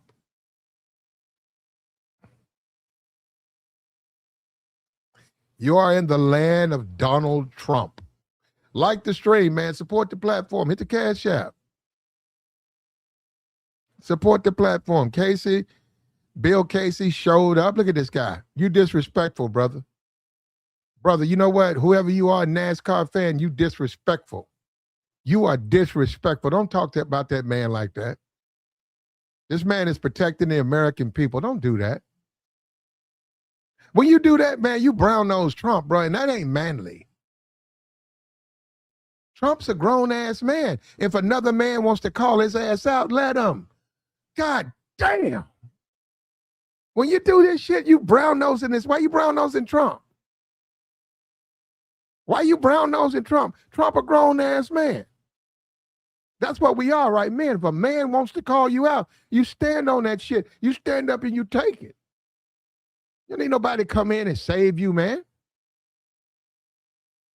I ought to block your ass for that. Coming over here disrespecting. You guys ain't men, man. You guys get mad when somebody disagrees with Trump. Y'all calling this brother, this good brother. You calling this good brother, Bill Cassidy, a Democrat and a liberal. Why? Because he disagreed with Trump? He's still a man. Did you forget that part? He's still a man. He's still a man. He stood up for the American people. He's still a man. Damn. See, these guys just want to flop around, ride around in their four-wheelers, drink Budweisers and post up their Confederate flags and play their Sweet Home Alabama. And they want to demand the whole country be like them. Everybody don't want to be like that, bro. I'm not saying you can't do it. Everybody ain't feeling that. Everybody's not feeling that.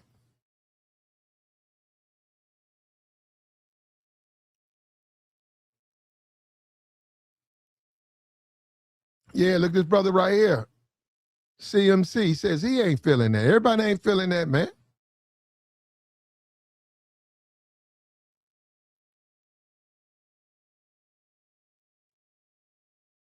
They got to be feeling you, brother.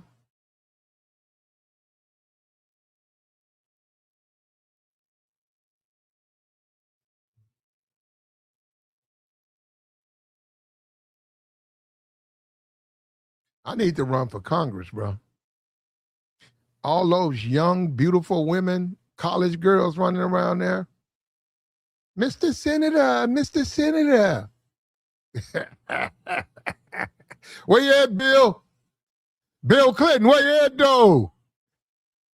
Hey, Bill, I feel you. I feel you, Bill. I feel you, Bill. I feel you. I feel you, Bill. I feel you.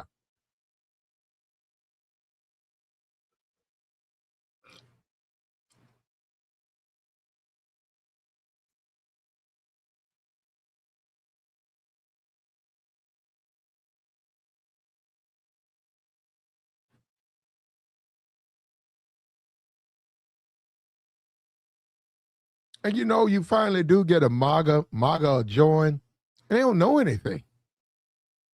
They don't know anything. All they know is Republican talking point, Trump, MAGA talking point. You know what? I do have a graphic. Speaking of that, okay. I didn't plan on using it today, but you know what? I'll put it up. Where is that graphic? Speaking of Trump, I have a graphic. Oh, right here. There it is. Oops, there it is. Oops. I got a graphic for Trump. And let me say this too, man. If you're a black man, if you're a fool, you sit back and let these idiots brainwash you. And then half these niggas got felonies. These niggas criminals, man. I don't support Trump, man. I don't support Trump. I support Trump because I ain't with that gay shit, man. I ain't with that gay shit. Okay. What does that mean? So, you know, what do you mean? What does that mean? I'm going to support Trump, man. I didn't know Trump. I'm going to support Trump.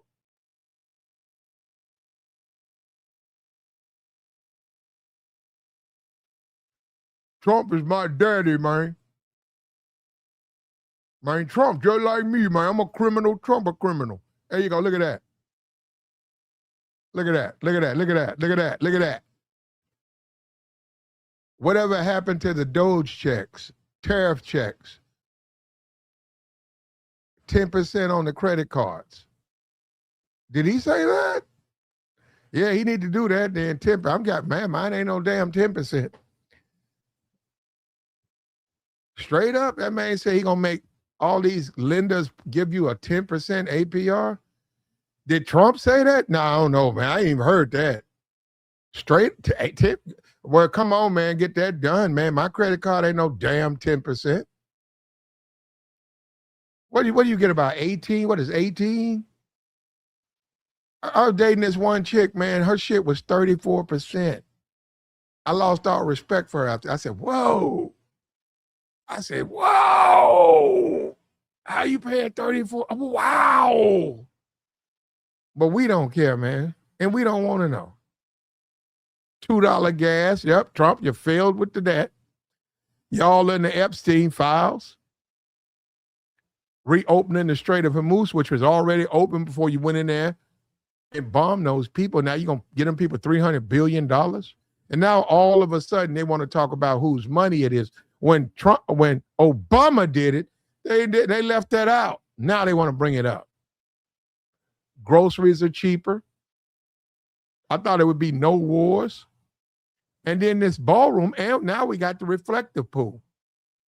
I never even heard of reflective pool. Some kind of way Trump gets in office and millions and millions and millions and millions of dollars are spent on a reflective pool. Like the stream, man. Support the platform. We tell the truth over here. We just tell the truth over here. Now, if you drive a big truck and you go mudding and you drink Budweiser and you don't know your ABCs and you love being a MAGA guy, who's stopping you? That's what you don't get. Who's stopping you? But don't ask the rest of the country to support your foolishness. Go and shoot your pistol, drink your Budweisers, listen to endless streams of Sweet Home Alabama, and fly your Confederate, put that Confederate flag up there. What's stopping you? It's a free country. But why do you demand the rest of the country do that? Now, shout out to Bill.Cassidy. Shout out to you, Bill. You stood up to a bully. You stood up to Trump.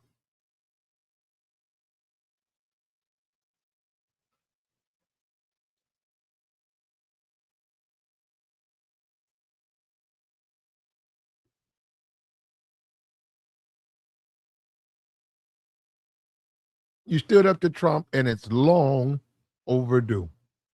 It's about that time.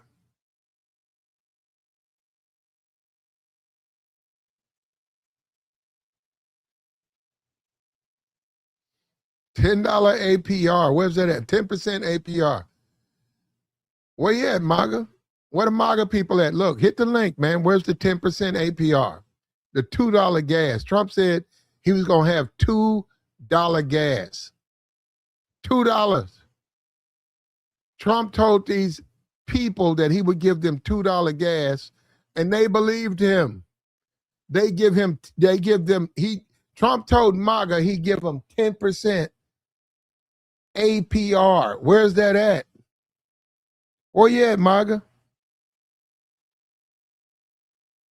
Where's the 10%? I need it. Actually, I got 0%, though. You got to know what you're doing. I got 0%, but you got to know what you're doing. You got to understand the credit market. Yeah, I got for 24 months, I got 0%, 0%. And we don't get into that, man. You know, you got to go and understand business. But 10%, that's, you know, actually, I'm not that impressed. If you got 10% with 18, 10%, but it depends on how much money you put on it. But still, if that's what Trump said, he didn't deliver. What's wrong with asking your politician to deliver?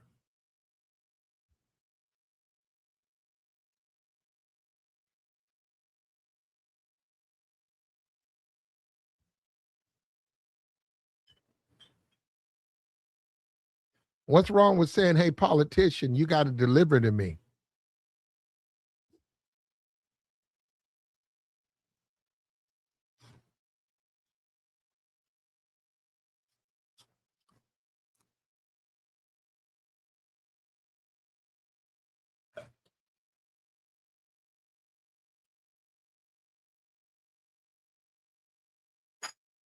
The whole Trump persona, you sell anybody who understands the streets, if you understand pimp culture, you sell a prostitute a dream to get her to pay you, to get her to be loyal to you. You just tell her lies.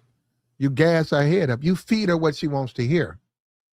And in exchange, she rewards you with her money. She goes out, turns tricks, and gives you rewards. And that's what Trump has done to these people, man. And see, I try not to go down that lane because, you know, this is political discussion, but Trump has done that to MAGA, man. Man, he got them, bro. He got them, bro. No, you be like, man, are you serious? Like, don't you know we have don't we have a constitution? I don't give a damn about the Constitution. Stop voting against Donald Trump. What? That ain't how it works. That's how they say it, though, man. So you for anything he wants, as he is a billionaire. Did you forget about that?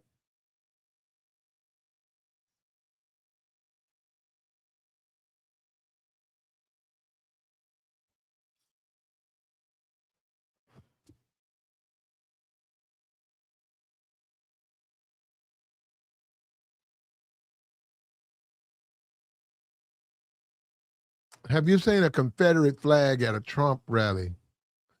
I don't go to Trump rallies. I'm sure they're there though, because he romanticizes a lot with the South. If they say that there are no Confederate flags at Trump rallies, you cannot be telling the truth.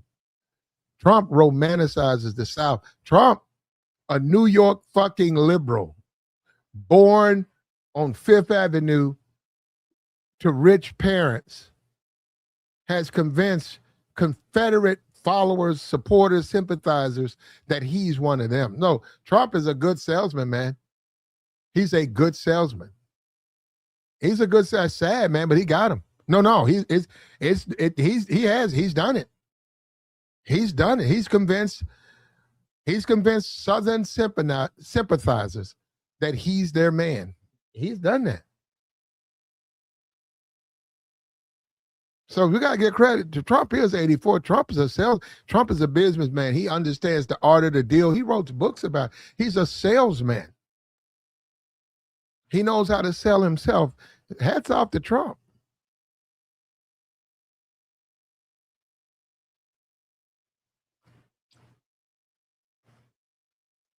Where's the 10% on the credit cards? Where? Where's the $2 gas?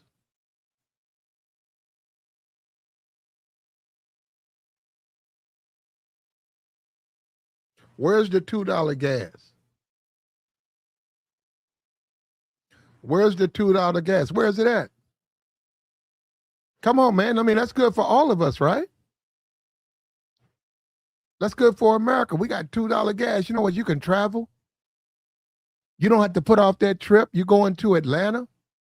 You want to go to Miami. You ain't got to put off that $2. That's $2 gas, man. Where you going? I'm going to Miami. For the weekend, you damn right. It's $2 gas. Come on, man. You got a couple of girls with you. Come on, man. Let's go to Miami. Let's go have fun. Let's go enjoy this beautiful country we live in. It's $2 a gallon. I can fill up the truck for $40. $40.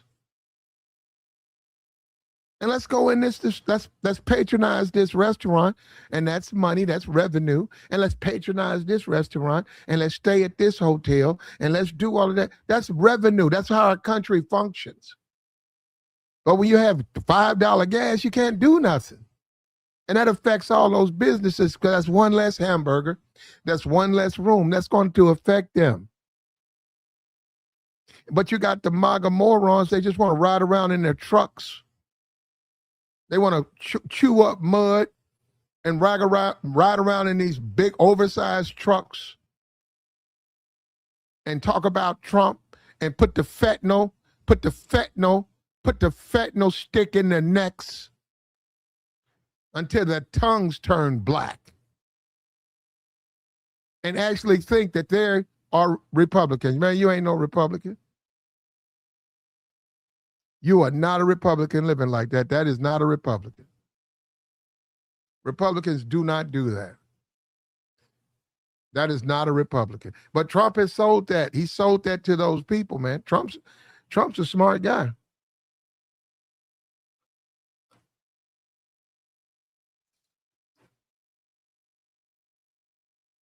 But they're standing up to him. This guy, Bill Cassidy has had it with Trump's shit. He's not going to take it anymore. Check him out. Bill Cassidy standing up to Trump right here.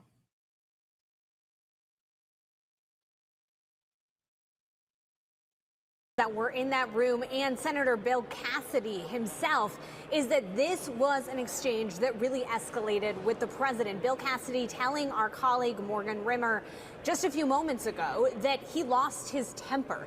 Essentially, the president was asking why these 4 Republican senators would vote for this war powers vote last night. And at that point, Cassidy told our colleague Morgan Rimmer that he asked the president, is that a rhetorical question, or do you want to actually know the answer? The president invited him to share why he voted the way that he did. And essentially, Cassidy berated the president for what has transpired in Iran, for not being clear with Congress about his actions in the region, and essentially arguing that until he got a more fulsome briefing of what was transpiring, he was going to continue voting the way that he was voting.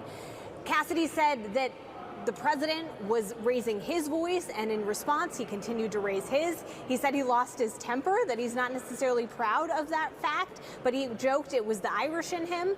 I mean, obviously, this was an extremely tense exchange. A lot of Republican senators coming out of that meeting noted that it had taken place. Some of them, Senator Tommy Tuberville, tried to downplay it to me, arguing that it was a really cordial exchange, that they were just having a difference of opinion on the issue of Iran. But obviously, there is history here, right, between the president and Bill Cassidy, who recently lost a primary to a Trump-backed challenger, Julia Letlow, just a few weeks ago. So Cassidy has been feeling untethered to the president, doesn't feel like he needs to continue walking in lockstep, and obviously that was something that transpired during and you see from sources. And you're going to see more of this, defections. You're going to see more of this. Look, this guy says, Ray says, Trump will tell you the gas price is going down to $2. Then $5, okay. He's a Gemini who needs medication real bad. He's going to lose his bird brain. I mean, I don't know what that is. Anyhow, like the stream, man. Support the platform. Hit that like. Get the like going, man. It's late night, man. It ain't nobody out here but us, man. Come on, get the like going.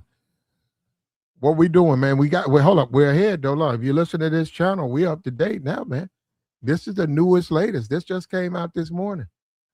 This is the newest, latest. This is up to date. As far as the Iran war, it's hard to update it because the MOU, with the Iranians, the Israelis said they're not doing it.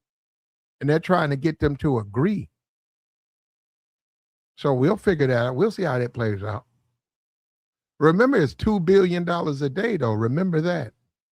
$2 billion a day. You guys for that? Is that what you for, America? You for that $2 billion a day? To fight for Israel? Where in the Confederacy is Israel? I didn't see that. Did I miss that part? Did I get up and go take a break? Where in the history of the Confederacy, the Civil War, is Israel? Where do they fit? Were they even around? Oh, they didn't exist. But you spending money for them.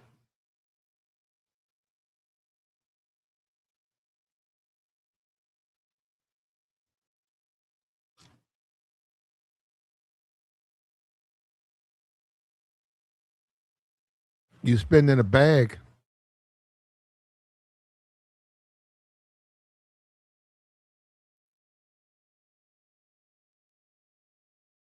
He says Trump was good for the Overton window, but he essentially failed with the immigration effort. Yeah. He didn't drain the swamp, a new war. Maybe he paved the way for an actual nationalist. One can only hope. Well, we can do that, but you got to also remember this: economic. We're a part of an economic society. We're just a part of it. Russia, all the countries are a part of it. If America just focused on America, if they just said we ain't worried about nobody but America, it would hurt them in the long run. Because, and then you look at China, what do you think? Walmart. If you cut China off, we wouldn't have a Walmart. If you say, hey, we done with this shit, we blocking everything from China, well, Walmart would go out of business because that's where they get most of their products from. Those tubs, you go in there and get those clear tubs, where do you think they come from? They don't come from America. Where do you think that plastic come from? It doesn't come from America. And surprisingly, a lot of the tools, we still have American tool manufacturers, but you'd be surprised, a lot of the tools and the ratchets, that shit come from foreign countries. You can go on Amazon and you see a workbench and you see a chainsaw and you see it looks like all American industry. I'm supporting us, all America, right? They don't say that. You get it. That shit was made in China. But you don't think that though, right? And then you also don't realize China, they have trees in China. They have trees in China. Of course they have chainsaw. Why wouldn't they have a chainsaw? They have trees over there.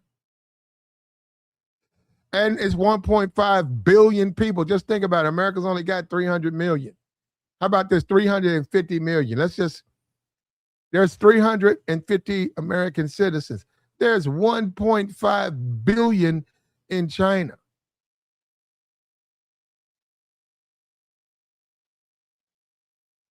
Of course, they have all of the stuff that we enjoy. All at Walmart stuff. You think they don't? They have to live too. They got that. But they're able, because of their government, they can manufacture that stuff way less. Also, hats off to China. That reflective pool, that would never happen over there. That would never. In fact, if Trump is smart, he needs to hire foreigners to fix the reflective pool. He should. I would do it. I'd do it. They'll fix it. It'll be everything he wants it to be if he let them do it. Ain't no way the Chinese government would pay millions to do something like that. They don't see that's just a different type of government.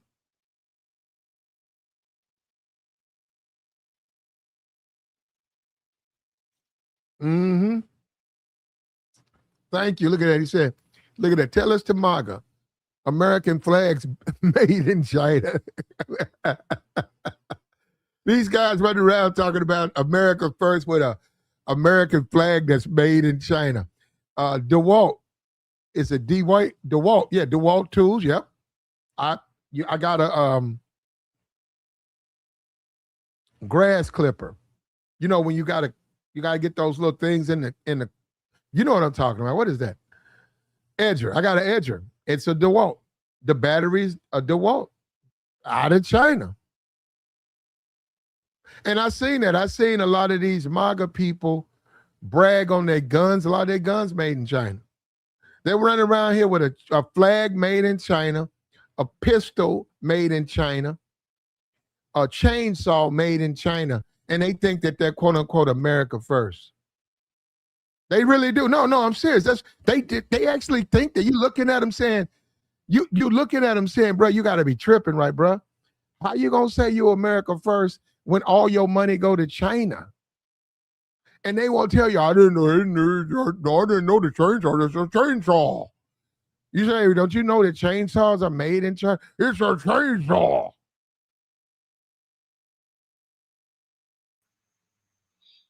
What's up with you, brother? Yo, can you hear me? Yes, I can, sir. Hey, man. Hey, check it. Look, let me. Okay. So my thing is, all right. So I'm hearing there was like 14 million spent on this reflecting pool upgrade, and with I think it was as far as like the Abraham Memorial, like the Lincoln Memorial upgrades and stuff like that. I mean, but I'm looking now. And I know people don't like to, talk about the past, presidencies and administrations. Don't do that. Because that's not true. No, Cap, that's not true. I didn't even say anything yet. I didn't even say. I didn't. Trump lied. Trump lied and said Obama did this for that reflect. That's a lie. How did you know I was going to say that? Because I know. Hey. Why do you listen to everything he says without checking? I literally was gonna say that he spent $34 million when he was in president. How the hell did you know I was gonna say that? No, he didn't though. That's a lie. But hold up, Cap, because you can believe that if you want to, Cap. I don't think you need 1 million to fix that. No, I agree with you. Like you said, if you have a bunch of guys down here, you know, and a lot of people, you know, as far as the undocumented situation, it is what it is. But let's be real, like those cats would have kept that place maintained if they had a good, you know, squad, you know, that had, you know, some type of like help to get them papers too. You know what I'm saying? Right now, today, the world we live in today, if they drain that and they get all of that, the paint and stuff that shouldn't be down and leave it where you can then apply the coach, I believe in this country. I'm telling you right now, all they got to say is who wants to help with this reflective pool. Brother, they'll have 300 people that'll do that shit. It won't cost you nothing. It might cost you some ribs. Have the people cook up some ribs and hamburgers. And man, I'm telling you, I know America, they'd love to paint that pool. They say, okay, so this is the primer? Okay, all the people, let's do primer. Let's let that coat, let's let that dry. Okay, now put in the base paint. No, that's $1 million. Where are you getting that from? You don't need that. And I'm saying you don't have to do it, but I'm saying that's how people would want to do that. It would cost you the price of some ribs and some hamburgers. Yeah, man. I don't get how it takes so much effort to maintain. I mean, I know it's a long ass reflecting pool, but man, like 14 million to 20 million and 34, whatever's rumored. I mean, like you said, like with all that stuff, man, you could do like a weekend cookout and get like half of that stuff done in like 2 weeks. You know what I'm saying? Like, but you're right. Now, if you say, hold up, we're going to do it for two, like we're going to do it this weekend. We come back after it dries and finish. Oh, it'll be done. And also Americans, bruh, they would come from town to town to do that. Yeah, bro, you be seeing people on TV flipping houses in less than a week and redoing these houses and remodeling them, surprise the people to come back in like less than 3 days type of job. And it's like, okay, well, I see the perseverance and the persistency in this stuff. Why can't it be done when it becomes like a mass effort event to help the country we live in? Unless there's invested interest, that's when it's, kicks in, I guess. But damn, come on. Pork, that's the whole pork thing. Okay, I'll fix the reflective pool, but you got to give me this. And you do have kickbacks. You got companies will say, hey, if you give me that bid, I'll give you $1 million. I'll donate $1 million to your campaign. So they get money. They funnel money. It's money laundering. That's why it looks like that. You say $13 million to paint a pool. And it turns out the company who got the contract, I'm not saying this happened here, but the company who got the contract got that extra money, but then they funneled $1 million into that politician's campaign fund. Yeah, so, I mean, corruption. Hell up, you say, well, what about Obama? I don't know what it was. It wasn't what Trump said it was. But hold up, what about Obama? Who said he didn't do it? I didn't say that. You damn right. 34. Why would you need any $1 million to do that? So yeah, is it possible that during Obama's when he did the pool and it was whatever it was, he got $1 million, 2 million funneled back to his campaign from that? It's possible. It's what you say. I didn't say it wasn't possible.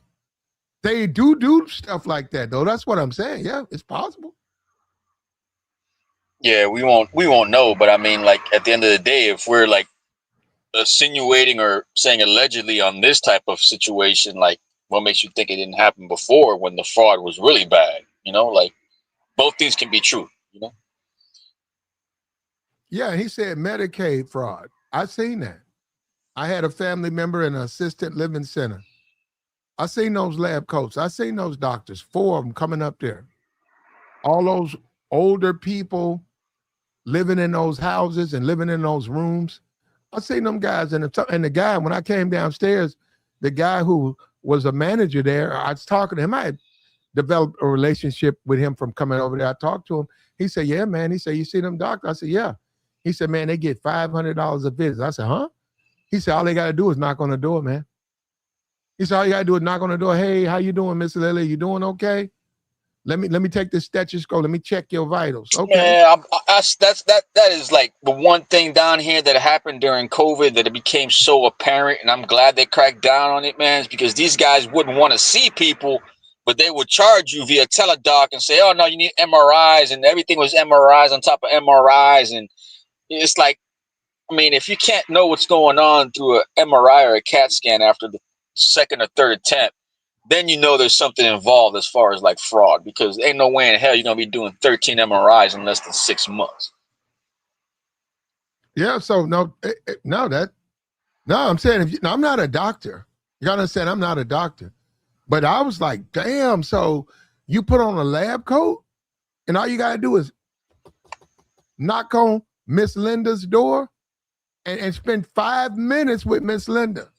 Do a little checkup, make sure everything's okay. Miss Linda, you up on your medication?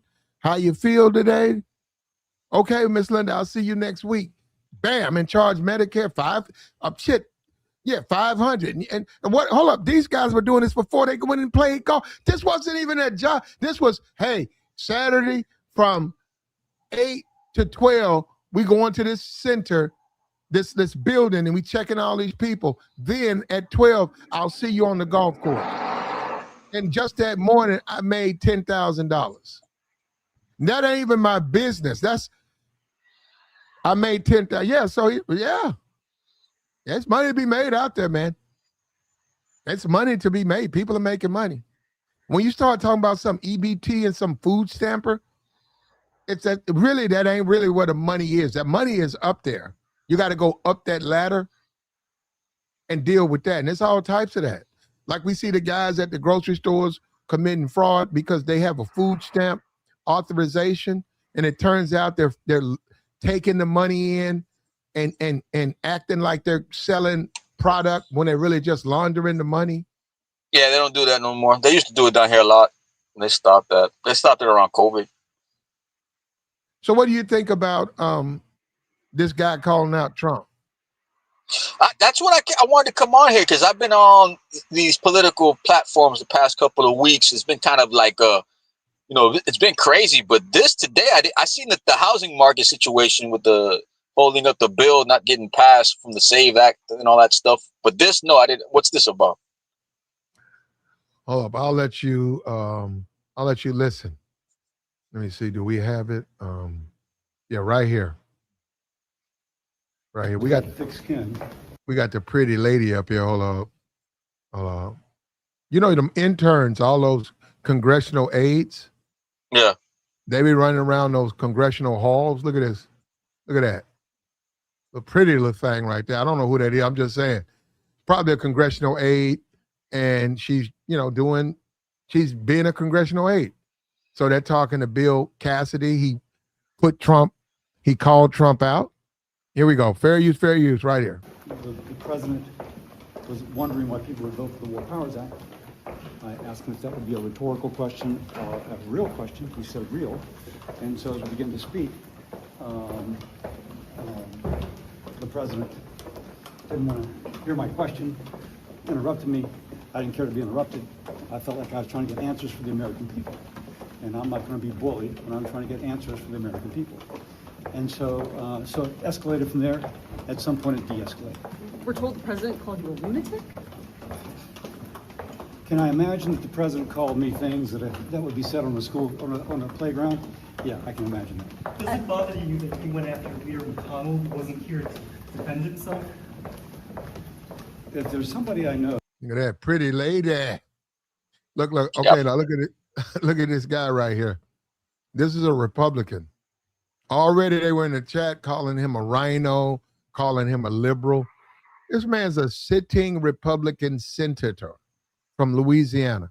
He is if you look up who's the representative for Louisiana, him. This man's a Republican.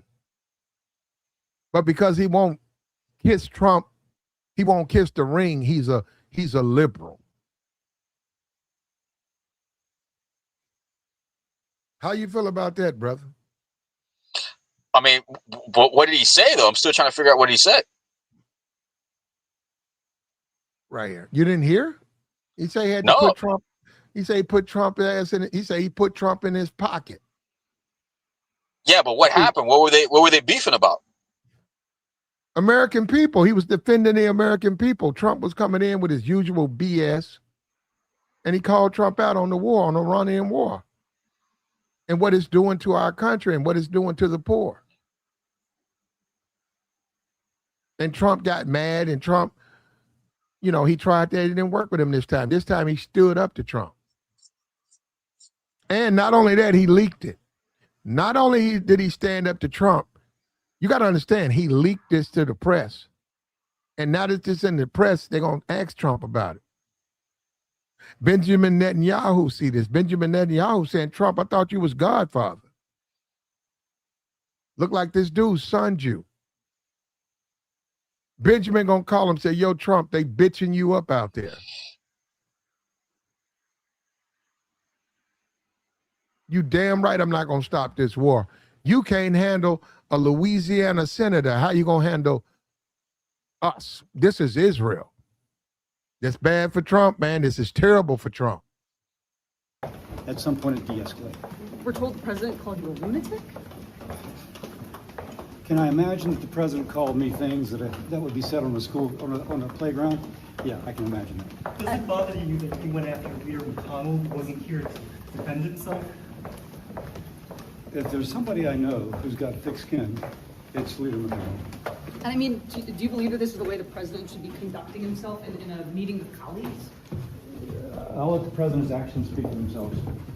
Did you refer to him, we're hearing reports that you referred to him as brother at one point, and there was that sort of contentious I don't think that's really important to the story. I don't. And I mean, I'm sure I know the answer to this, but you don't regret at all your vote for the War Powers resolution yesterday. You know, as I said, and I've said before, that once I start getting answers, I can change my vote. But I feel like there's answers that need to be given, and they've not been given. So he okay. Can you pause it right there? Can you pause it right there? Mm-hmm. So he originally signed off on the war, is what he's saying? Is that what he's saying? That he signed off, but he has the right to change his mind? Is that what he's saying? That's what he's saying. He does, right, Capitalize? No, of course. But I just find it interesting that he signed off on it. He knew what he was getting into, but now all of a sudden it's like, it's a bad thing. It's like either he's trying to run for office, you know, or he has a seat coming up, or, you know, I find it kind of like, you know, I mean, like you're right. He has his right to change his mind, but, you know, now all of a sudden. Yeah, but what's wrong with him standing up to Trump, man? This is No, bro. There's nothing wrong. I mean, like you say, he's trying to represent for his constituents, and I get it.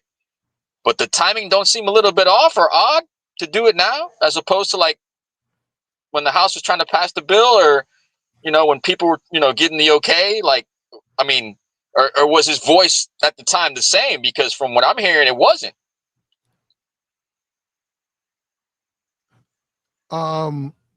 I don't have no problem with Bill Cassidy being a man and telling another man to man, you wrong. And if you want my vote, give me something to vote for, give me more. And Trump got in his feelings and started calling the man names. And he stayed on Trump. And then not only that, not only did he call Trump a dumb son of a bitch, he leaked it to the media, to the press. Look, hats off to you, Bill Cassidy, man. You're a real one. I think you did it a little bit late. I wish you would have came out of the gate like that. Yeah, that's my only thing. Like, if you want to get something in return, I get it. That's what these guys do. That's what politicians do. We all know that. But I mean, like, if they're going to tell you something as far as like, hey, but you signed off on it originally, like, why all of a sudden now change your heart? Like, you're going to get those kind of questions. You got to have the answers. That's all I'm saying. So you agree with Bill? No, bro, if that's the way he feels, that's the way he feels. I'm not gonna tell somebody how to, like, I come from a big sports debate platform, and we always say, don't tell a fan how to fan. Don't tell an American how to be an American, bro. If he's like trying to do something for his people, let him be. You know what I'm saying? He's a Republican.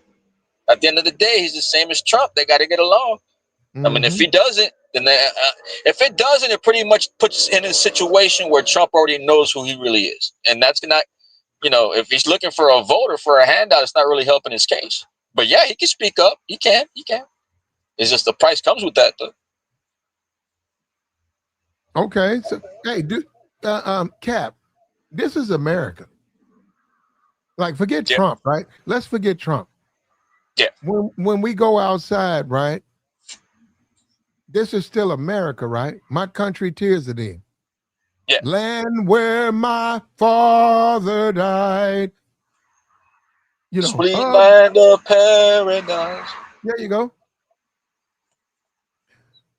From every mountain side. Let freedom. There you go. Let freedom ring. Why can't we, me and you, what about guys like us, all of these MAGA people, they want to drive around in their pickup trucks. They want to go mudding. They want to drink their Budweisers. They want to fly their Confederate flags. They want to listen to Sweet Home Alabama all day. Why are they trying to make me be that? Like, look, I'm saying they have a right to be that way, but they also got to understand it's still America. I have a right not to listen to that shit. I have a right not to have a pickup truck. And I think Trump is giving them this belief that we all got to be the way they are. You agree with that, right?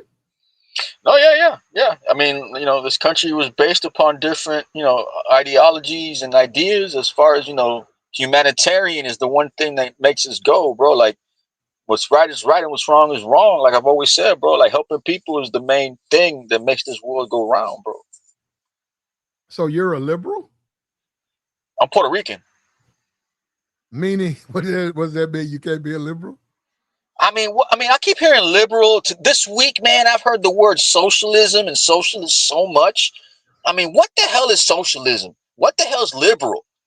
I mean, because from what I'm hearing, it's the Democrat, but it's just two different parts of a Democrat. Am I wrong? Well, first of all, Fox News is lying. There are no socialists in America. Well, you got Bernie Sanders. Bernie Sanders is an open Democratic socialist. But he's independent. Okay, no, Bernie Sanders says he's a socialist. No, but he's running independent though. Okay. You got Bernie Sanders. Okay. So no, what I'm saying, the New York mayor, he's not a socialist. This is just like they're doing with this Cassidy guy. This is what the Republicans do. If you don't go lockstep, everything they say, you're a liberal. When you look at the Democratic guy who was voted in New York, they call him a socialist. He's just a liberal. He's just a Democrat. But Fox News does that. Fox News is going to automatically call anybody who's on the Democratic side a socialist. They're going to make them extreme. Just like, look, if you want to say, just like any Republican, a guy say, hey, I'm running for this office. I'm a white male Republican. Oh, you a racist. No, I'm a Republican. No, you a racist. With no proof. And that's how they do the Democrats now. You're a socialist. No, I'm a Democrat, but no, you're a socialist. And that's the game they play, man. So there are no socialists in America.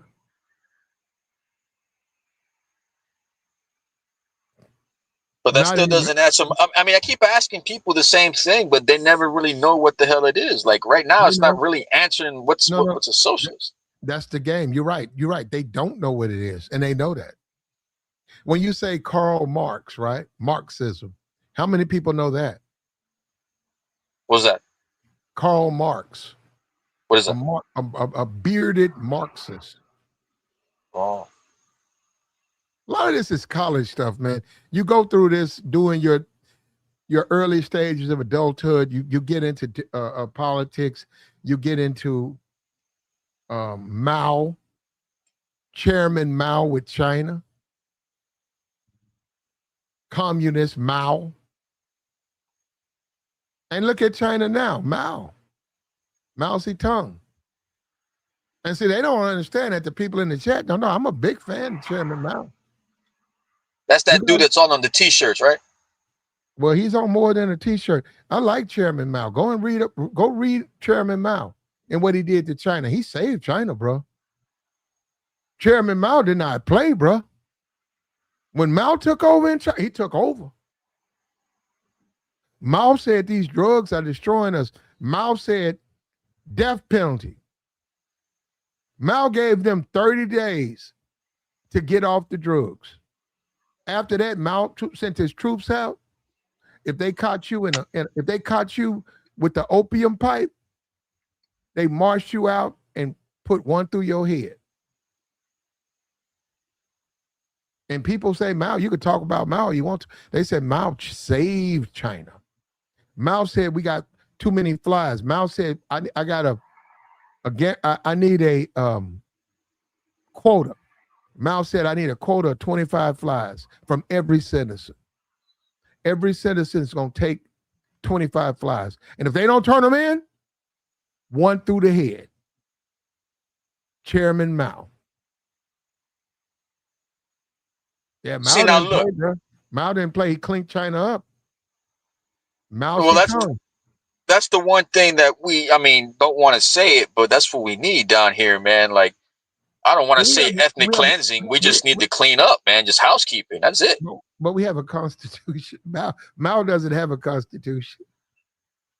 See, look, I see right down in the chat. Socialism is a political and economic philosophy advocating for the collective or governmental ownership and administration of the means of production and distribution of funds. Now, when I hear distribution of funds, I like to think of 401k. So is socialism based upon 401k growth?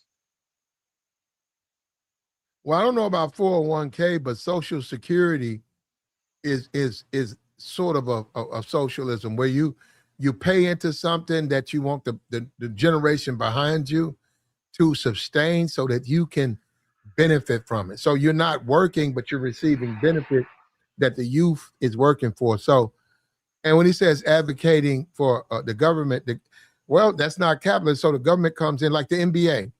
Socialism would be the government taking over the NBA.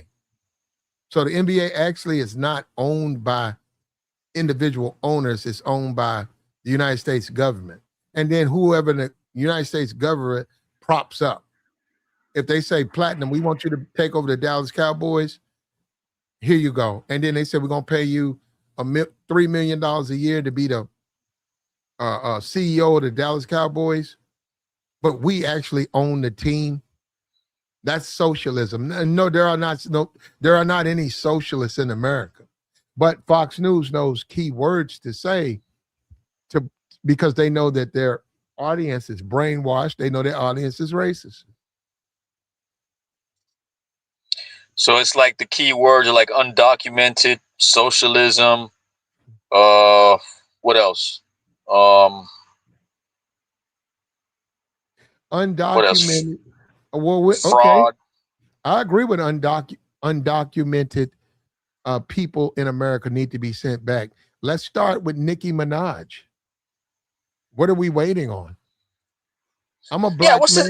What's the situation with that? Because she was something about some kind of like Trump card or something like that back in the day.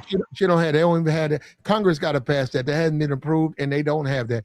I'm a black man. All this racist and accusations of racism. I'm a black man. Nicki Minaj is a black woman. I say, get her ass out of here. Get her. What are you waiting on? She's overstayed her visa. She's an undocumented worker. What the fuck does she do? Does she fix roofs? You talking about all that fucking mindless blathering on a microphone and showing off her fake ass? Why don't they get rid of her?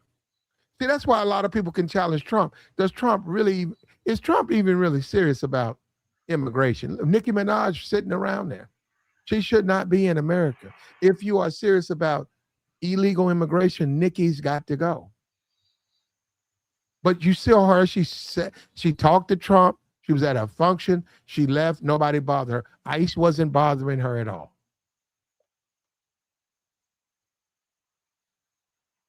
So that's the thing with Nicki Minaj. And no, she's the guy 21. It's a bunch of rappers. They are illegal immigrants.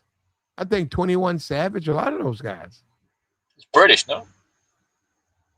He could be British, but he's not an American citizen. Oh, yeah, I get it. I mean, technically, you're not wrong.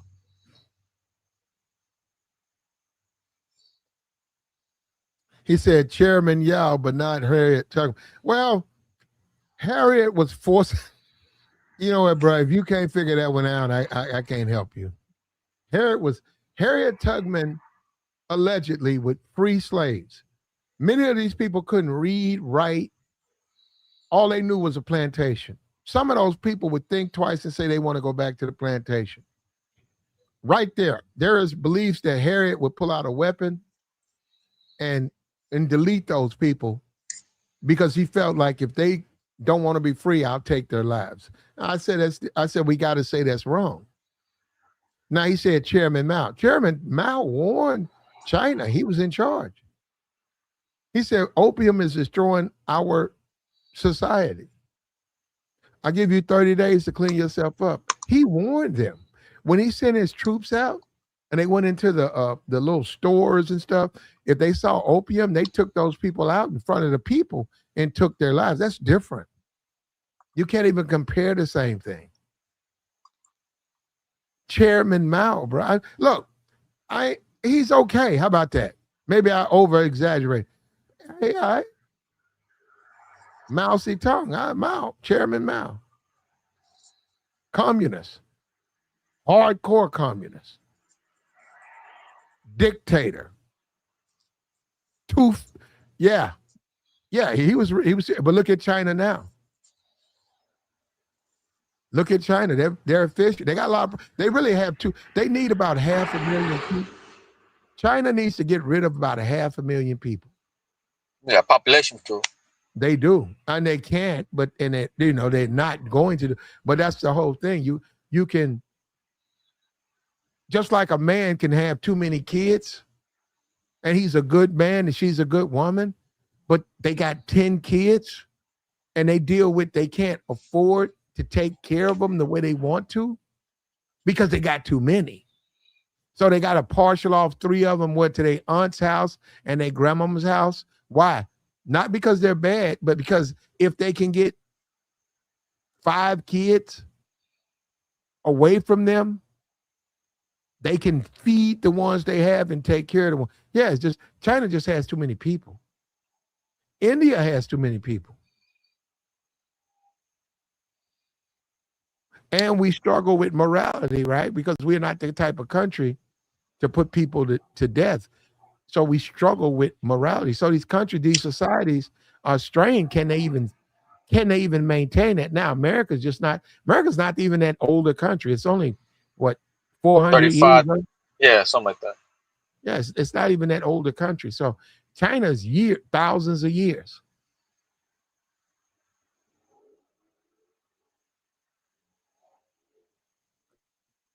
And if we cut off trade with China, Walmart would go out of business.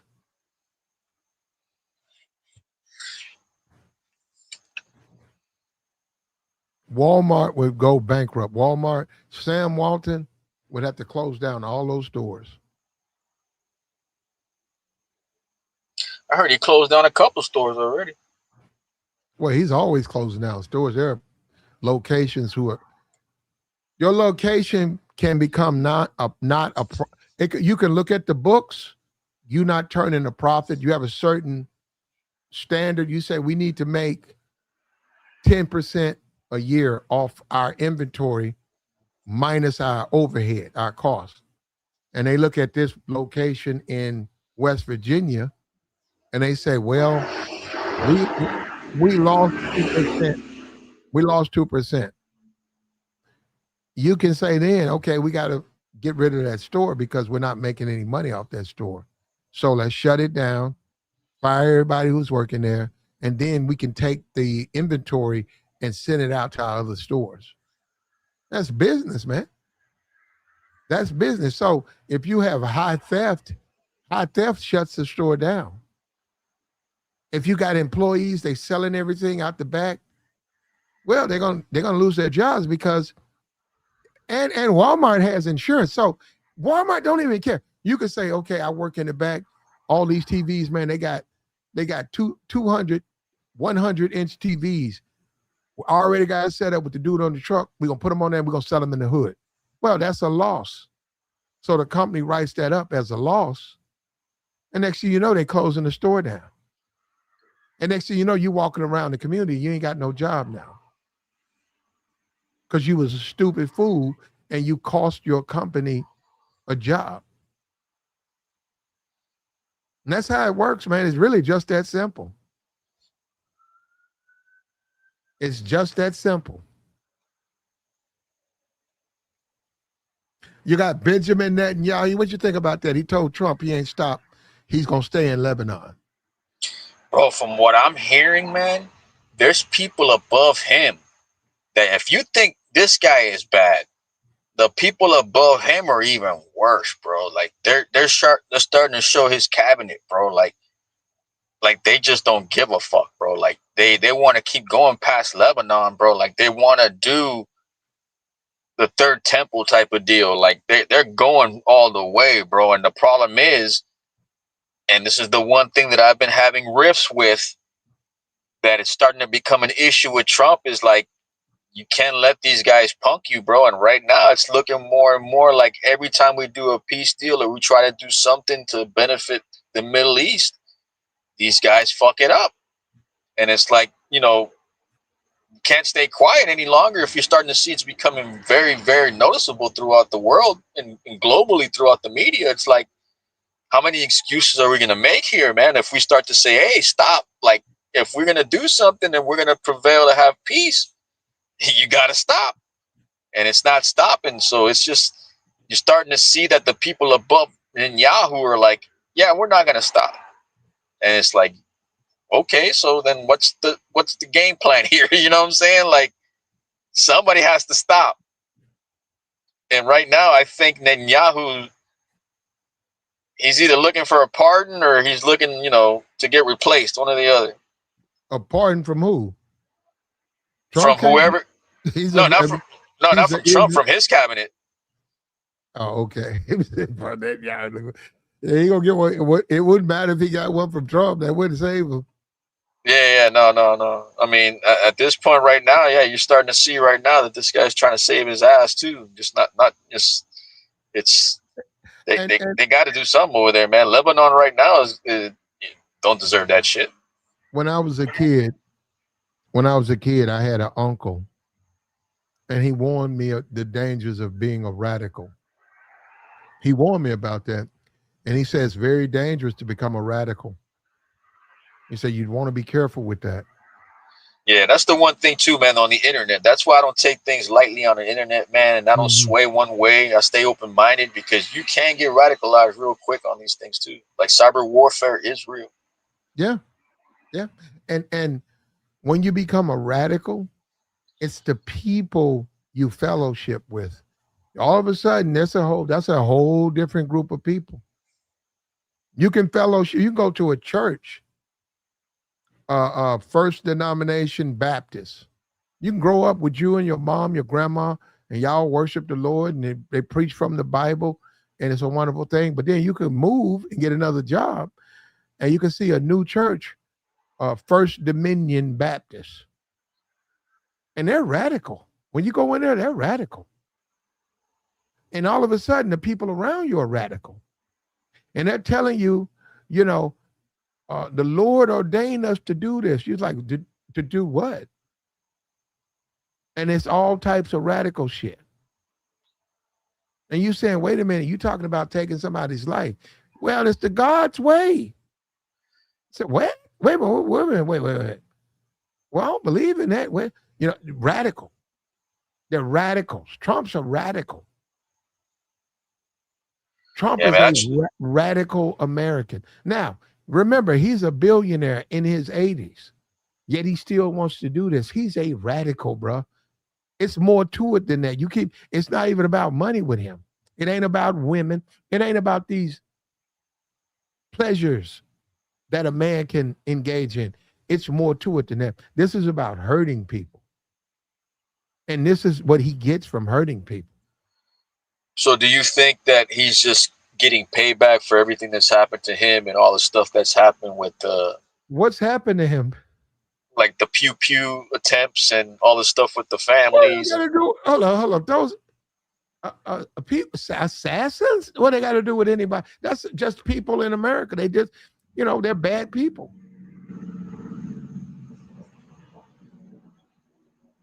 You don't think that anything like political is involved with that though? Like I mean, I can't say it because it's allegedly. It's allegedly, but none of it. I None mean, of it.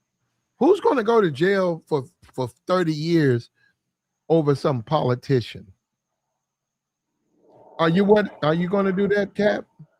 no, but I mean, like that's just one example. But like when Hillary was saying that he was with Russia in collusions and didn't really have any proof, like stuff like that. Like everybody trying to do the gotcha stuff at him.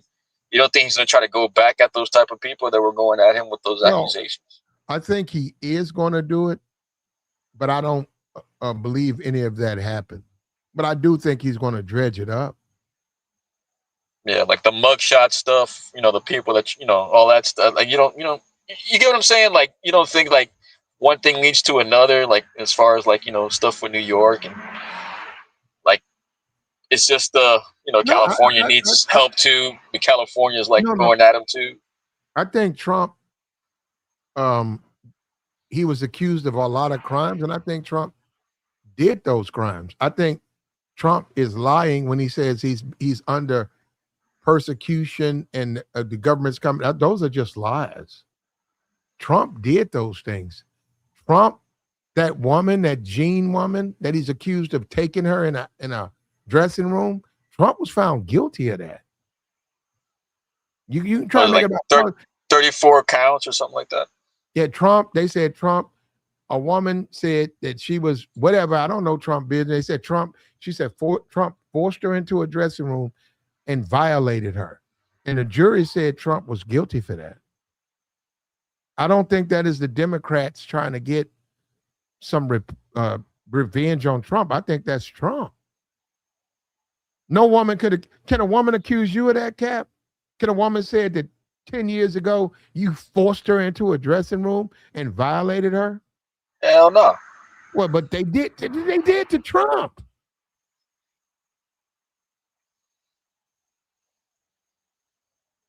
Y'all play, Trump, bro, Donald Trump, bro.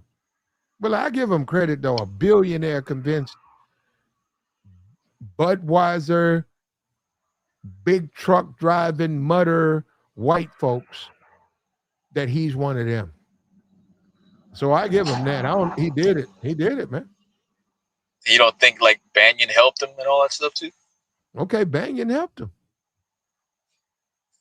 But they got through most times when you're a billionaire, the people don't really mess with you. They don't look at you as you represent the people. Trump got them people, convinced them people that he was one of them. And let me tell you something, Netanyahu, see, this is enough. When you start talking about these other countries, see, they don't play. They're not MAGA. Netanyahu is not MAGA.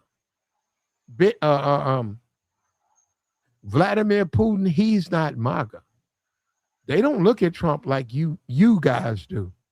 You simps and you mindless drones. This is my thing, though.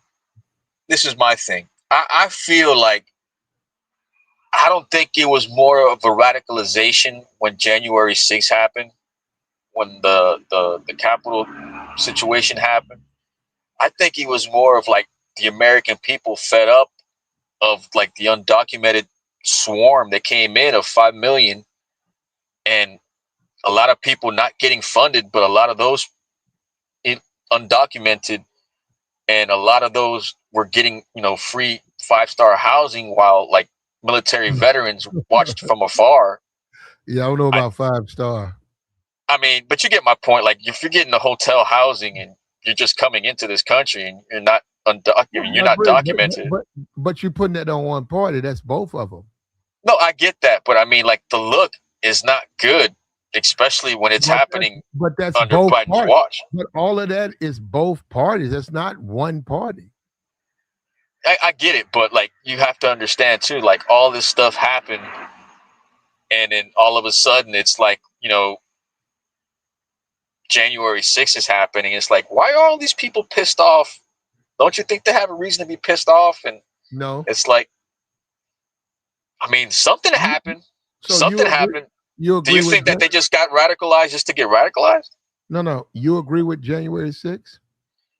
I mean, the outcome of it, no, of course not. I don't want people getting killed, but like, as far as like the message being sent that the American people wanted to get their voices heard in front of Washington, D.C., I think that's the most patriotic thing I can see. But as far as like the outcome, if I went down there, did you go down there? No. Oh. No, I'm in Florida. I mean, but why not? Why not? I'm saying, if you believe it, why didn't you go down there?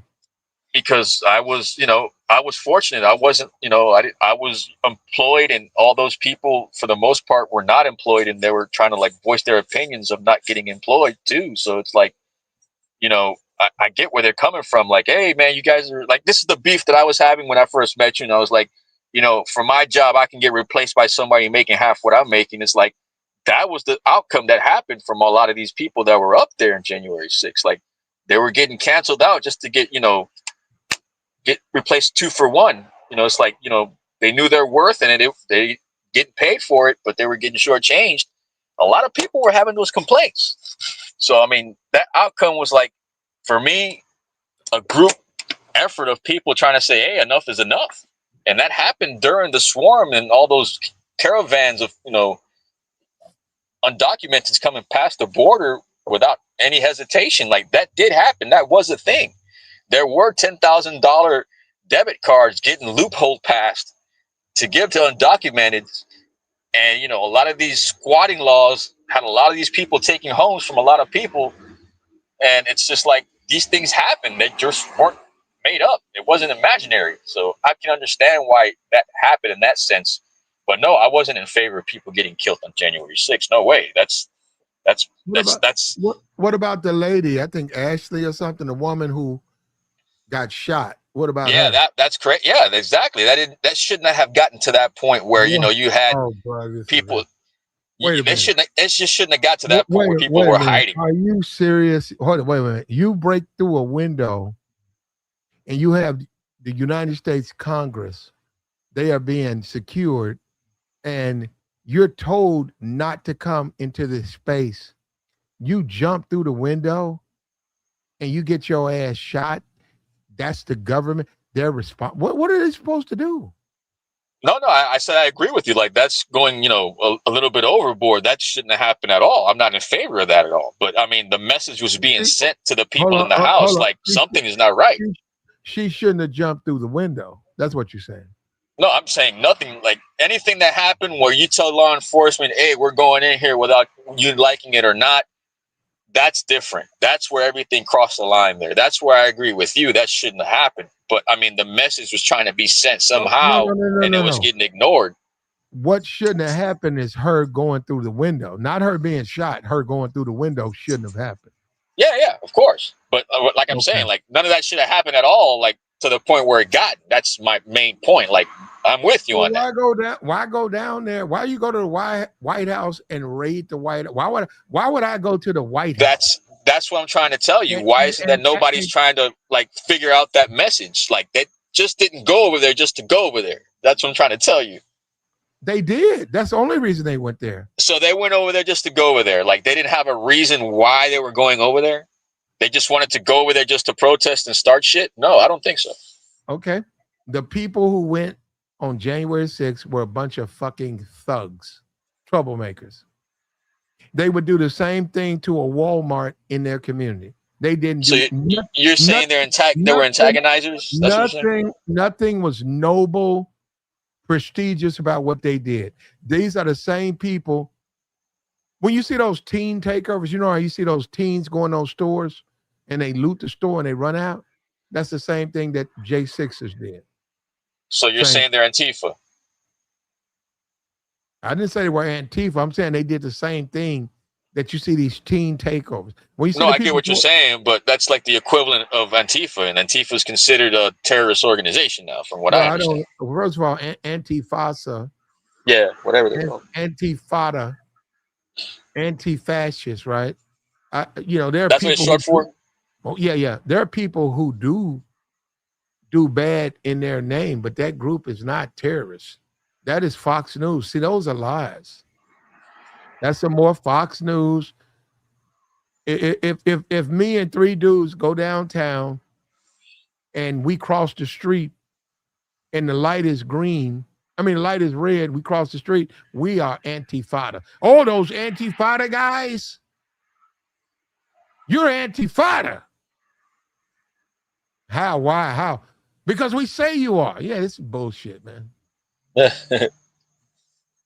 What's up? Hold on. What's up with your do business?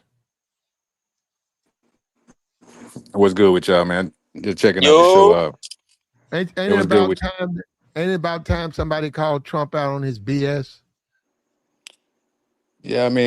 I guess you can say that, but as far as I'm concerned, either party is retarded. If you ask me, if y'all talking about that January 6th, if I'm not mistaken, is that when you're talking about the whatever they call themselves, they stormed the Capitol that time and tore it up? Is that what y'all talking about? Mm-hmm. yeah. Yeah, that was based on. To me, I think that was staged because they even showed it on one of those Purge movies, and then next thing you know, it came to life. So when it comes to this politics stuff, man, and Caucasians or whoever is a part of it, man, they just showing you that they don't know how to run nothing, man. That's all they're showing you. They don't know how to run nothing, and it's about a bunch of debates about this and about that, and then they support other countries instead of supporting the American people. It's just a clown show, man. No different than any other stuff you see on television or on the internet. This place is finished, bro. It That's what is really done. that's what I want to ask you. Do you feel like when you look around the world and you feel like everybody's eating clean and everybody's eating fresh vegetables and all that, and Yeah. and everybody says, "Oh, America has the most fast food," but when people come down here for the World Cup, oh, they love the food. Like, is it really like marketing to the point where we're not getting fed the best of the best, but people think we are? And Nah, like man. That the way they of talk life that about. we have over here is like way different. Like you look at these palaces and these big ass places around the world, and it's like, why don't we have that type of like construction down here? Like I I mean, feel like we're we like stuck in the past, bro. We are. yeah. Man, you still got Amish people walking around dressing like they from the 1800s. It's crazy, man. Like if you want to get some good food, a lot of times you got to find farms. Whatever city you live in, always go outside your city and find people that sell products and farms and stuff. So, but then even with that, you still got to watch that to make sure it's non-GMO. And why would you have to say it's non-GMO if it's non-GMO? If it's Yeah. non-GMO, then you wouldn't have to say it. So you don't even know that man. What I'm No, trying to tell you. Go ahead. we're Go ahead. we're our constitution and our society, right? When you Mhm. say modernize, right? Just like Rubio, not Trump. Rubio said we live in a digital world now. He Yeah. said whether you like it or not, we're in a digital world. So as much as you may long for the Civil War and Gone with the Wind and Scarlett O'Hara and that world, it doesn't exist anymore. And Yeah. as long as you try to romanticize that, you're going to stay behind. You got to That's go right. ahead and accept it. So when you say, like China, you got to understand China does have a lot of poverty, but China is very modernized. Dubai, very modernized. America can be, but they just can't be like that. Now, Trump getting rid of all the bad things. Good. He needs to, because this country has got to come to a point where they modernize. Well, I And mean, they no, go ahead. Go ahead. no, and they focus on the future, man, and let the That's what I'm past saying. die. I like that, man. Let me tell you something. I look at YouTube videos, and guys have drones, and they Yeah. go over Mississippi, and they go over Arkansas, they go over North Carolina, and you see those houses, and you see all the things. But that's romanticized in the past. That's the past, man. Them days over with. I agree with Marco Rubio. We got to step into the future. Well, What's that some song? cities What's that are. song? Dubis, what's that song? Step into the AM. Remember that rap song? Go ahead, Dubis. Let me see. I don't even know who made that. Step No, no, into no. the You good? I hope I'm back in coming. the day. Step. I bet you. Step into the AM. Third base. Damn, I never thought I'd quote a third base. Third base. That's what it says. Third base. Some white boys, bro. White dudes, I know. Step into the AM.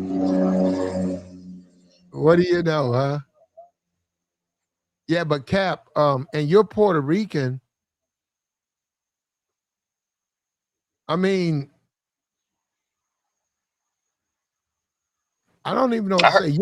You're ultra conservative and you're Puerto Rican. Bro, I don't know if I'm ultra conservative. I don't know if I'm liberal. I don't know what the hell I am, bro. Like, I voted Obama and I haven't voted ever since. I consider myself independent, but if I had to like do something right now as far as party related, bro, like, to be honest with you, bro, I wouldn't go either way. Like right now, I'm to that point right now where it's like, why would I want to vote for either side right now, bro? Like, if you're telling me one side's making money off of like the stock market and the other side doesn't know how to make money, I mean, like, and nobody's making money for us, then how the hell is I mean, like, I'm to the point right now where if you really want my vote, you better pay me for it. How about that? I heard that. And some people do get that. Some people do get paid. And that's a I, good point. That's a good point he just made. I would never vote ever again. Ever. Mm. I did it one time just to, show that I'm a good citizen, as they say. Man, that voting stuff is a waste of time because they're gonna put whoever they want to put up in there anyway. yeah. If you're serious and you really want my vote, man, just show me how serious you are. Yeah, and if they do pay you, they're gonna pay you $2, like they did them chicks out there in You're California. right. You're right. They're gonna short you, do business. You're right. Let me tell you something about this world. They better not give me no money. Because I've been broke for a long time. I know what to do with it. It's I ain't gonna be crazy, like man. Trump. I ain't gonna be like Trump, just put in the bank, stack it. Now I'm gonna spend it. Yeah. I know what to do with it. Man, I'm buying me some property out of this country somewhere else and just lay low. Now you in Miami, right? Yeah. The chat attacked me. If we go into Cuba, are the people in Cuba, the Cuban, not the Cubans, right, in Cuba, but the Miami citizens who are Cuban, bro, I tried. Yeah. Are they I not tried gonna, to tell you, bro. no, I tried to tell you, bro. No. I'm saying, are they not going to have civil unrest in Miami if America goes into Cuba? And there's a body count. There's like 22,000 people were deleted so that we can take over the management of Cuba. I'm gonna look. Damn. No, go ahead, brother. My fault. Go ahead. I'm gonna tell you like this. Like we had this conversation too shortly. I don't think you remember this too when I brought that up about Venezuela. Like I live in an area where it's vastly the majority of the whole area was black and Cuban since I was born. Right. The past 20 years, there has been an infiltration of South Americans, especially Venezuelans, to the point now where the Venezuelans have taken over the populations over the Cuban, in my opinion. And the way they reacted when they got liberated, quote unquote, was the same reaction as far as like when Castro passed away down here. You're always going to get your mixed reaction, but you had your positive pros. You didn't have any cons. So for Venezuelans to be happy that Maduro's out, and that's the majority-based Venezuelans that I saw, you're going to get the same reactions from the Cubans down here. They're going to be like, yo, if we're liberated and we can go home and we can come back and forth and we have dual citizenship, they're going to love Trump even more. That's what I've been trying to tell you guys. Like, different places are going to have different emotions when it comes to geopolitics. And right now, Miami's a different animal because we've seen the outcome of the Mariel boat lift. We've seen that it can help people too, as far as like refugees get on their feet. So but that's why I say both things can't be true when it comes to the documented standpoint. But it's certain aspect, you got to follow the law, bro. Sooner or later, you got to follow the law. If we don't have law, then we don't have justice. No, thank you, Cap. Absolutely. Absolutely. Thank you, Cap. You are in Miami. You know the community. And me, I'm not in Miami. I'm totally on the wrong side. I was thinking that the Cubans would protest and tear down shit. You're saying I could be wrong. I could be wrong. I'm Puerto Rican, mind you, but I have a lot of Cubans in my family through marriage and through brothers being married, and I've seen the outcome living down here, bro. And they just want to be able to go home. They want to be able to have their property back. They want to be able to say, hey, we have family here that are American, and we have family that's, they want to be able to have the dream and be able to have, what everybody wants, bro. I think that's what everybody wants, bro. But the thing is, it gets broadcasted more because it's a Republican-based back. Cubans love to represent Republican-based backs too, But that's what I'm Venezuelans are saying. becoming the same way. It's always going to be conflict in this country because how can you get on one accord if you have two different parties? It's impossible. Because Correct. one year the Democrats are gonna win, then another 4 years, then the Republicans coming in. It's just too much chaos. You got the wrong people in the wrong positions. The country is ran perfectly. If you look at the design of America, everything is running perfectly, but they just don't care, man. They don't care about what is it, the Constitution and the Declaration of Independence. They don't care nothing about none of that stuff, man. Yeah, they They don't care just about bugged out. embargoes, like the word embargoes and the word sanctions and stuff like that. That's the words that people don't want to hear no more. And if they end up liberating Cuba, all I gotta say is I hope that the Democrats have a contingency plan when the midterms come, and that they do, because they're getting a little blue wave, but they better have something in the primaries when 2029, 2028 come, because they're going to need something. If they end up liberating Cuba and they end up liberating Venezuela, and you have a Chinese peace treaty, and then you have a peace treaty with Iran, and then you end up getting Gaza, some type of like help and humanitarian aid, because Gaza got beat up. We haven't forgotten that. But if you end up nipping all these buds between now and the end of the 4-year term, you better hope and pray that the independent party too has somebody out there, because I'm hearing now that Tucker Carlson might run for independent base too, alongside Bernie. So you got to have, I'm with Buddy. You got to have more than two options, even though I know what does it say? Divide and conquer, right? Yeah. If Tucker did run, it would be a guarantee the Democrats would win, because Tucker's going to eat through the Republican Party. He's going to eat American First voters. Trump's going to always have MAGA. He's going to have a handful of them, but the American First, and that's Nick Fuente, Tucker Carlson, he would eat a hole into the Republic. It would be, if Tucker Carlson made a legitimate run for office as an independent, it would be the end of the Republican Party. They would no I don't know, longer man. Like I said, if you get that one liberation factor down here, and I mean, like I said, that's just down here in South Florida, but Rubio would get that support in a heartbeat if he ended up being the candidate. Yeah, but he won't. See, Rubio would have trouble in Tennessee. Rubio's going to have trouble in Mississippi. Rubio's going to have trouble in southern states. He's still a Cuban. They don't look, like I've said, if he goes into Cuba, to Miami, the people there, but in the South, they don't give a fuck about no Cuban, no Cuba, no shit like that. They're going to look at him as he's a foreigner. Yeah. It's all about the PACs, right? If you say in Arkansas, you say who you gonna vote for, Tucker Carlson or Marco Rubio? They voted for Tucker Carlson. Yeah, you know, like what is the Midwest? Yeah, Midwest in the heartbeat. Yeah. Yeah. And Arkansas, not the Midwest. Tucker. I hope Tucker does do that. I think it's needed. I mean, I think if Tucker needs to jump into the political world, and let me tell you something, Trump don't realize a lot of these political analysts, they say, damn, they people elect Trump. Trump's a complete fucking imbecile. That's making them say, hey, you know what? I'm gonna run for office. I never wanted to, but if they'll vote for Trump, they'll vote for me. And Tucker call, you see Tucker call, he got plenty of money. He's married, got kids, he can just raise his family. You know what? He like, fuck that. I'm gonna run for office. And he might win. I would vote for Tucker Carlson over Donald Trump. I would. Really? Right now, today.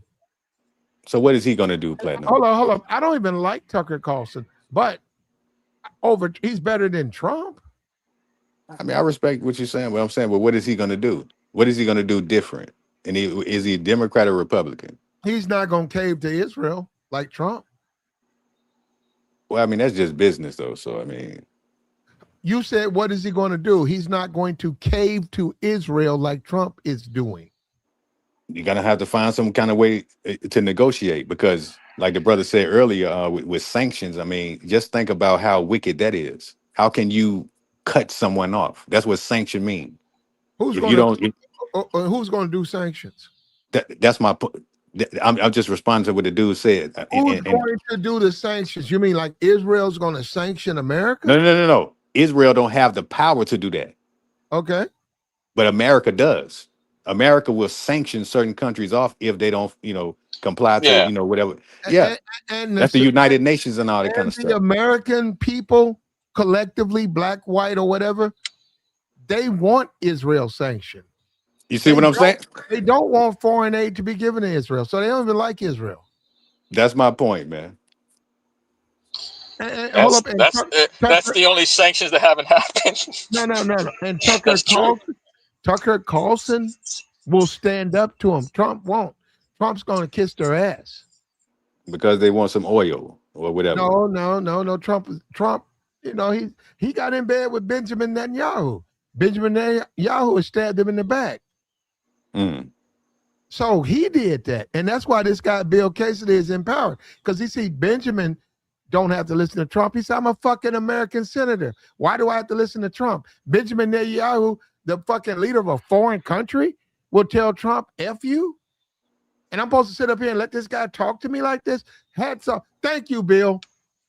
Thank you, Bill. Hold on. I gotta do this. My country, 'tis of thee. Sweet land of liberty. I like that. Yeah. There you go. He's restored my faith in America. Thank you, Bill. Stand up to Trump. It's politicians fighting amongst each other, man. That's what I'm saying, man. It's never going to stop, man. It's never. The only thing I'm doing is enjoying, my life or whatever, man. But like I said, the politics thing, it's a good conversation to have. But I say all of them crazy, bro. These past 2 months, bro, they've saved my ass as far as with NFL football season not being. I mean, bro, once NFL football kicks in, I'm done with political talk. But the past 2 months have been great as far as killing time. Yeah. I ain't talking about nothing, man. Well, I don't. Yeah, killing. No, I'm serious about it, man. And you're gonna see now. You guys are gonna see. See, Trump.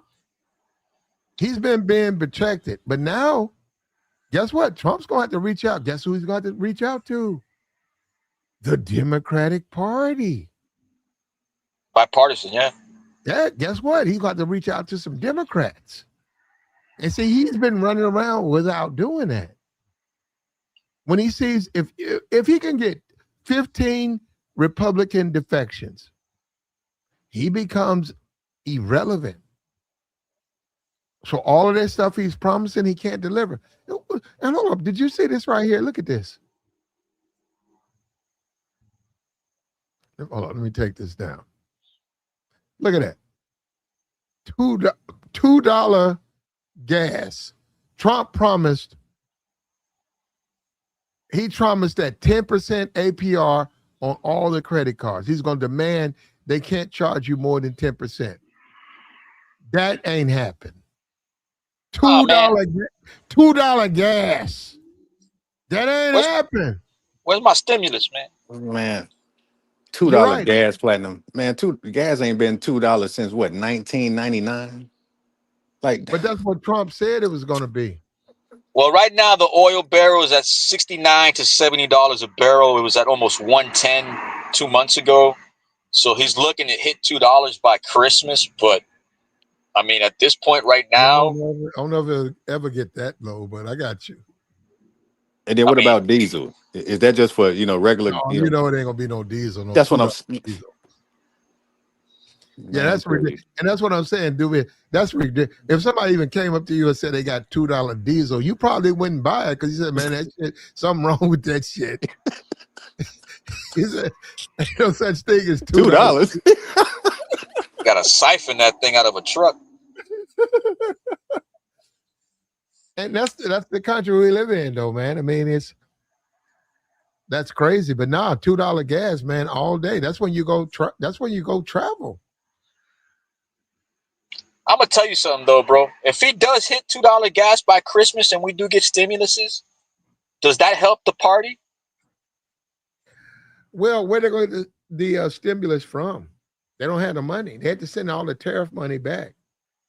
That's what I'm saying. But wasn't that money supposed to get, like, instead of going to the companies, like that's what ended up happening? Like the stimulus money ended up going back to the companies, something like The that. money that he claimed was going to go to the people has been sent back to the company. So you said we get stimulus. We can't get it if we don't have the money they don't have the money to give it.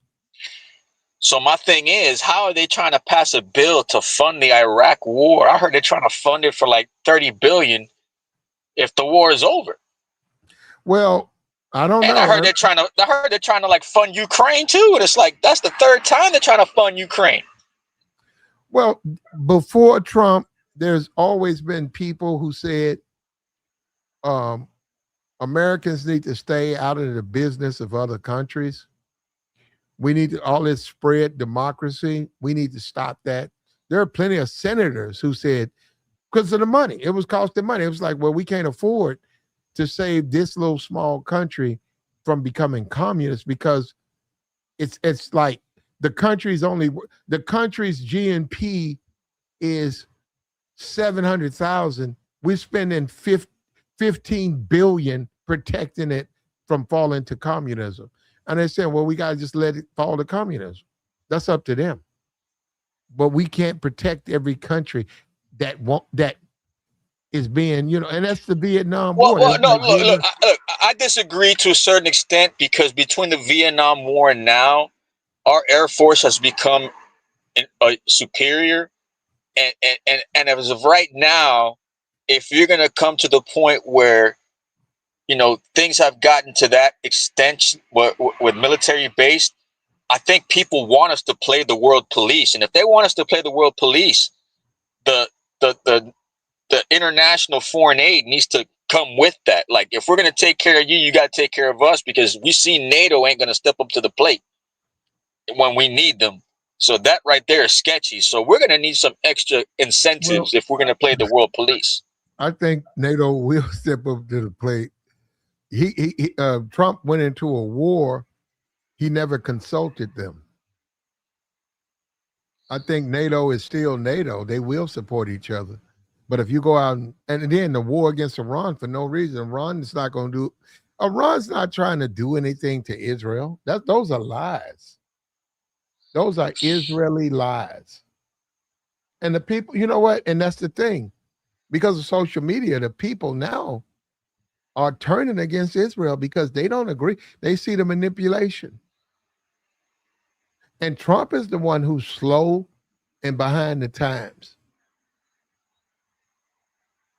Trump is an outdated, stupid neocon. That's what, and some people would say he's a racist. And he's lost the support of the American people. And a lot of people don't like that, but he's lost his support. The MAGA people don't like that because they love him to a fault. And you know what? If I was a white dude and I rode around and I had a big pickup truck and I had them big wheels on it, and I rode around in mud and I spit mud and I drunk my Budweisers and I put up my Confederate flag and I played Sweet Home Alabama 3 hours and round around. I rode around Sweet Home everywhere I went. Sweet Home Alabama. That's a horrible song too. Yeah, I probably would like Trump do business, but I'm not that guy. So what? I don't understand people. They gotta understand more. It's more to American than that guy. Yeah, man. You know, yeah, he may be a hero or something for those kind of individuals or whoever. I mean, yeah, somebody got to do the job, but That's my thing. Who it's the else is out wrong. there? That's what I'm saying. It's gonna continue to be this way. No. The brother, my fault, who I think can save us, the governor of Pennsylvania. Is he black? Who's that? Josh Shapiro. Oh no, he ain't black. No, he's not a black man. I think he's a Jewish man. Josh Shapiro. Yeah, man. So the only thing that would end Israel from bombing other countries is if Josh Shapiro ended up being president. Josh Shapiro is Jewish. He is a Jewish man, but he can save us. He can save this country, and he can win the election. I got a question for both of y'all. And it's a crazy question, but it's probably never going to happen. Do you think that a woman president can be better than any other male president that's been president if a woman was elected? Look, man, I'm to the point where, I'm not about the sexist stuff or the racist stuff. I'm about accountability. But if you're telling me that the Democratic Party brought up AOC and they're not getting support, they brought up Kamala, they wouldn't support her during the DNC. They got Umar in Minnesota, they try to groom up, but now it's getting all these fraud controversies. You had Jasmine Crockett, and she ended up getting booted out by the party. Like, the Democrats like to use a lot of politics from people of ethnicity and from different sides, like, Bernie Sanders too, and then they end up just tossing them to the side. Well, so my thing is, they can't say about, the Republican aspect of being sexist, because you saw Trump fired a lot of women, but then on the Democratic side, you can't say there's sexism too, because their policy based is a bunch of women that Nancy Pelosi helped groom. So it's like, if you're asking me if I want to have a woman president in the future, I would like for her to be military based. I like Tulsi Gabbard, but I don't think that she's going to ever cross over. Yeah, she could never win nation support. She has no mass appeal. Now you said Jasmine Crockett, Democratic Party. Democrats didn't run her out. She didn't win. The Latinos in Texas voted for the other guy. Yeah, but how does it Tellerico got all that support all of a sudden when nobody knew who he was? He's fucking Hispanic. So the Latinos got it like that? Hold up. It's called racism, brother. She's still a black woman. She was fucked over because of her race. So the majority of people that voted for Tellerico were Latino and black, but it was racism that kept Jasmine from winning? No. The majority of people were Latino, and they voted for him because they were a Latino. So, now they want her to support them. She already said she ain't going to do it. She said she ain't thinking about the Democratic Party. She said he can run, but he'll not get my support. So now the Democrats have to deal with black support. They've always dogged out black people, so now they got to deal with that. She's saying, hey, if that's who you want to run for office, run them. But I'm not going to support them. And she's making good sense. She's saying the Latinos They won't vote for me because I'm black, but you want me to turn around and support this guy? I don't have to support him. I'm not supporting him. And the only reason she lost is because she's black. Yeah, I mean, I get, yeah. I mean, that's true. I mean, it got to be true. But I mean, I just wanted to present that question to y'all because I mean, it, like I said, it's probably never going to happen, but it would be interesting to see if a woman can get in office. And No, it would be. It would be. But I mean, who's gonna have the cojones to like back them up? Because because even when I don't know the lady's name, but a lot of women are the only ones that spoke up in politics about, black people getting reparations. A lot of dudes don't even talk like that for real. Like oh for man, real. So what I'm it's saying is that it just seems like a lot of men that get that position cause a lot of chaos every 4 years. Been doing it for so if they put a woman up in there, like I said, she may be able to, run it better. So I mean, I that's don't just know, my man. theory. I saw what happened in Brazil with the Brazilian president was woman at the time, and that place fell apart. Like it fell apart faster than it got put together. As far as like with the economy. And then we're seeing right now what's happening in Mexico under a woman president. It's like now she's asking for Trump's help when she was bad mouthing Trump before. So Well, I mean, American women are different, totally no, different. no, yeah, I agree with that. I agree with that. But it's just we're not seeing it being advertised. We're not. And Right. if we are, they're not getting the support. It's factually known that these like who was it? Hillary didn't she got the support but didn't Oh get nah, the yeah, that's what vote. I'm saying. Ain't nobody, she Yeah, wasn't going. Yeah, yeah. The got to be same thing somebody that with got some sense, man. Yeah, yeah, like Kamala too. Like she didn't get the support. She didn't get the backing. I mean, she got Biden to at the last second to concede, but that was the only thing that helped her get in was Biden conceding. But I mean, Yeah, think about it yeah, though, man. but hold up. Before when Biden dropped out, Nancy Pelosi and other named Democrats came forward and said Kamala wasn't ready. yeah. They said, okay, you the vice president, but the America we live in right now, they're not ready. They're not ready for a female president. Kamala was the one who pitched the bitch and said, no, no, no, I want to do it. I want to do it. And then she lost. But no, they weren't ready for her. They ain't ready for her now. Well, that answers Buddy's question too. Then I mean, if we're not ready now, I mean, they better be ready by 2028. I mean, and I don't want to be Man, having to be rushing people. you know it ain't gonna happen, man. It ain't gonna happen. That's what I'm Because saying. it's too many dudes. I even seen some picture one time when it was a whole bunch of white dudes in this room, just number white dudes doing it with their political stuff. So it's like they definitely gonna always control that and take over those positions. It was just interesting, No, when I thought about it. But it's very interesting. I mean, I would have liked it. We're talking about Jasmine. Like, I would have liked to see something happen if she would have got in, bro. It would have been nice to see something like that because she would have been spicy. But I think that's why the Democratic Party didn't back her up.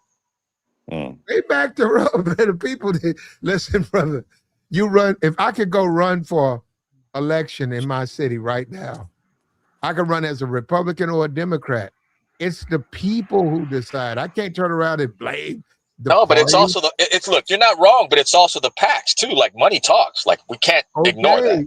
Okay, but still, if I'm running, well, they're going to want to know what my platform is. If you I gotta have say, support. Yeah. yeah, well, that's your platform. If you say, hey, I'm anti-Israel and I don't support gay rights, and I'm on a black agenda, we need to do more for black people. Well, then you're right. The money is going to dry up because they're going to say, well, we support the things you don't. So we're going to go somewhere else. So you're right. That's how it works. And the people need to understand that. So they want to know, they don't understand why people do things. Well, those are the people who give them money. Those are the people who support them. And I'm telling you, Tucker Carlson coming from the Fox News, Tucker Carlson could beat Trump head to head. Tucker Carlson would win, hands down. They say Well, he's I mean, Trump already ex-CIA. been in there 2 times anyway, right? So I mean, He gonna be done with in a couple of years, right? Nah, Who, he's done. Trump? He's done. In my opinion, he's gonna be done already by the end of the third year, probably, bro. Like he's gonna be grooming somebody by the third year. That's He's next done. year. Yeah, Okay. he's not gonna do another term. He's done. You can see it in his face. Like the toll is taken on him. Yeah.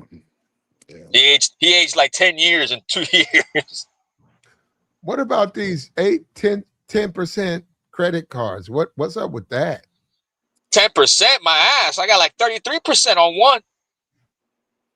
No. Trump said that he was going to deliver 10% APR on credit cards. Yeah, bring it. Hurry. He Bring hadn't it done now. that. No. He said that for you to vote for him. I need it. But that's what I'm saying. I agree. So I'm with you, man. I'm like, okay, Trump, deliver. You talk, but you ain't doing what you say that you say you can do. You can't do that. Why you lie to me to get my vote? And that's what Trump did. Trump lied just to get your vote. So, I mean, is it premature to say that with 2.5 years left? Or is it like it's done? It's a wrap. Like he did a crappy job. They all lie. That's what politicians do. They lie to you. All of them do, man. Like $2 gas. it's crazy, man. $2 gas, do business. $2 gas, do business. What could you do with $2 gas right now? $2. In my car, oh man, I remember them days. You could POV. You got.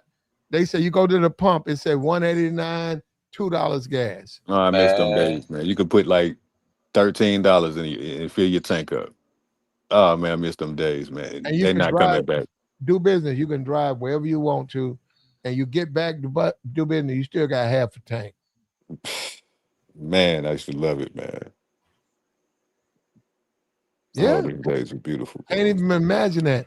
So I drive to Pensacola, Florida, from where I'm at. I'm in Arkansas, and I look at my gas thing, and I still got half a tank. You good? Yeah, and I'm in Pensacola, walking around, going and hanging out, having fun. I'm on vacation, and then I go back home and I look around. I still got that's off that $40 of gas. Yep, 20 there, 20 back. Man, that would be beautiful, man. $2 gas, man. That really would. Like the stream, man. Now it's late night over here, man. Yeah, let me get out of here, man. I'm gonna meet up with you guys throughout the week, man. All right, Cap. Don't be a stranger, brother. Nah, I won't, man. take You guys it be easy, bro. safe, man. Thanks a lot, man. Y'all be safe, man. Thanks a lot. Good night. Yeah. All right. There goes Cap. And we're talking about Bill Cassidy. He went against Trump. A lot of people in their feelings about that, the MAGA people. But he's representing the American people. Thank you, Bill Cassidy. Stand up to this guy. Support your district. Let the people know that what Trump is doing is bad for America. Bad for America.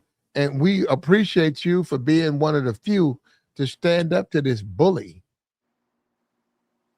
Yeah, he be talking crazy to people too, man. Like when they be interviewing him, something he be snapping up. Sometimes it's kind of hilarious, but then you be like, man, you supposed to be the president, dog. Like he be snapping on those reporters so bad, dog. Right in front of their face too, even if they're not in it. Oh my God. A senator shut him down, Republican senator. A Republican senator shut him down, and it's long overdue. Like, share, support, man. Like the stream, man. What a cash app. And we've come to the conclusion of do business. Do business. I appreciate it. Yeah. I just want to jump on for a minute, man. All right. I appreciate you, brother. Hold up. Do business. Damn, he jumped off. I wanted to ask do business about Tigger. I wanted to ask him about Tigger. Earlier today, we talked about Big Tigger getting jammed up. But he's out of here, man. Look, Like the stream, man. Reach down there and hit likes are free. Likes are free. You actually help yourself when you like a stream. You help yourself. It's late night. We showed you what the senator said. He said he ain't going to put up with that BS.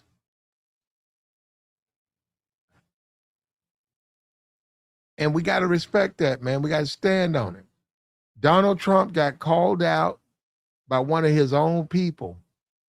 Not only did he call Donald Trump out, he leaked that shit to the press to show weakness. He wanted to show people that Trump's a weak motherfucker. And he's winning now, brother.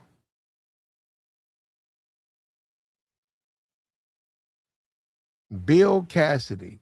Bill Cassidy wanted to show everybody, he wanted to show the world Trump's weak. And even Benjamin Netanyahu was surprised by that. He can't believe that. He called you out, Trump. Like, share, support, man. Like the stream, man. Hit the like. Subscribe to the channel.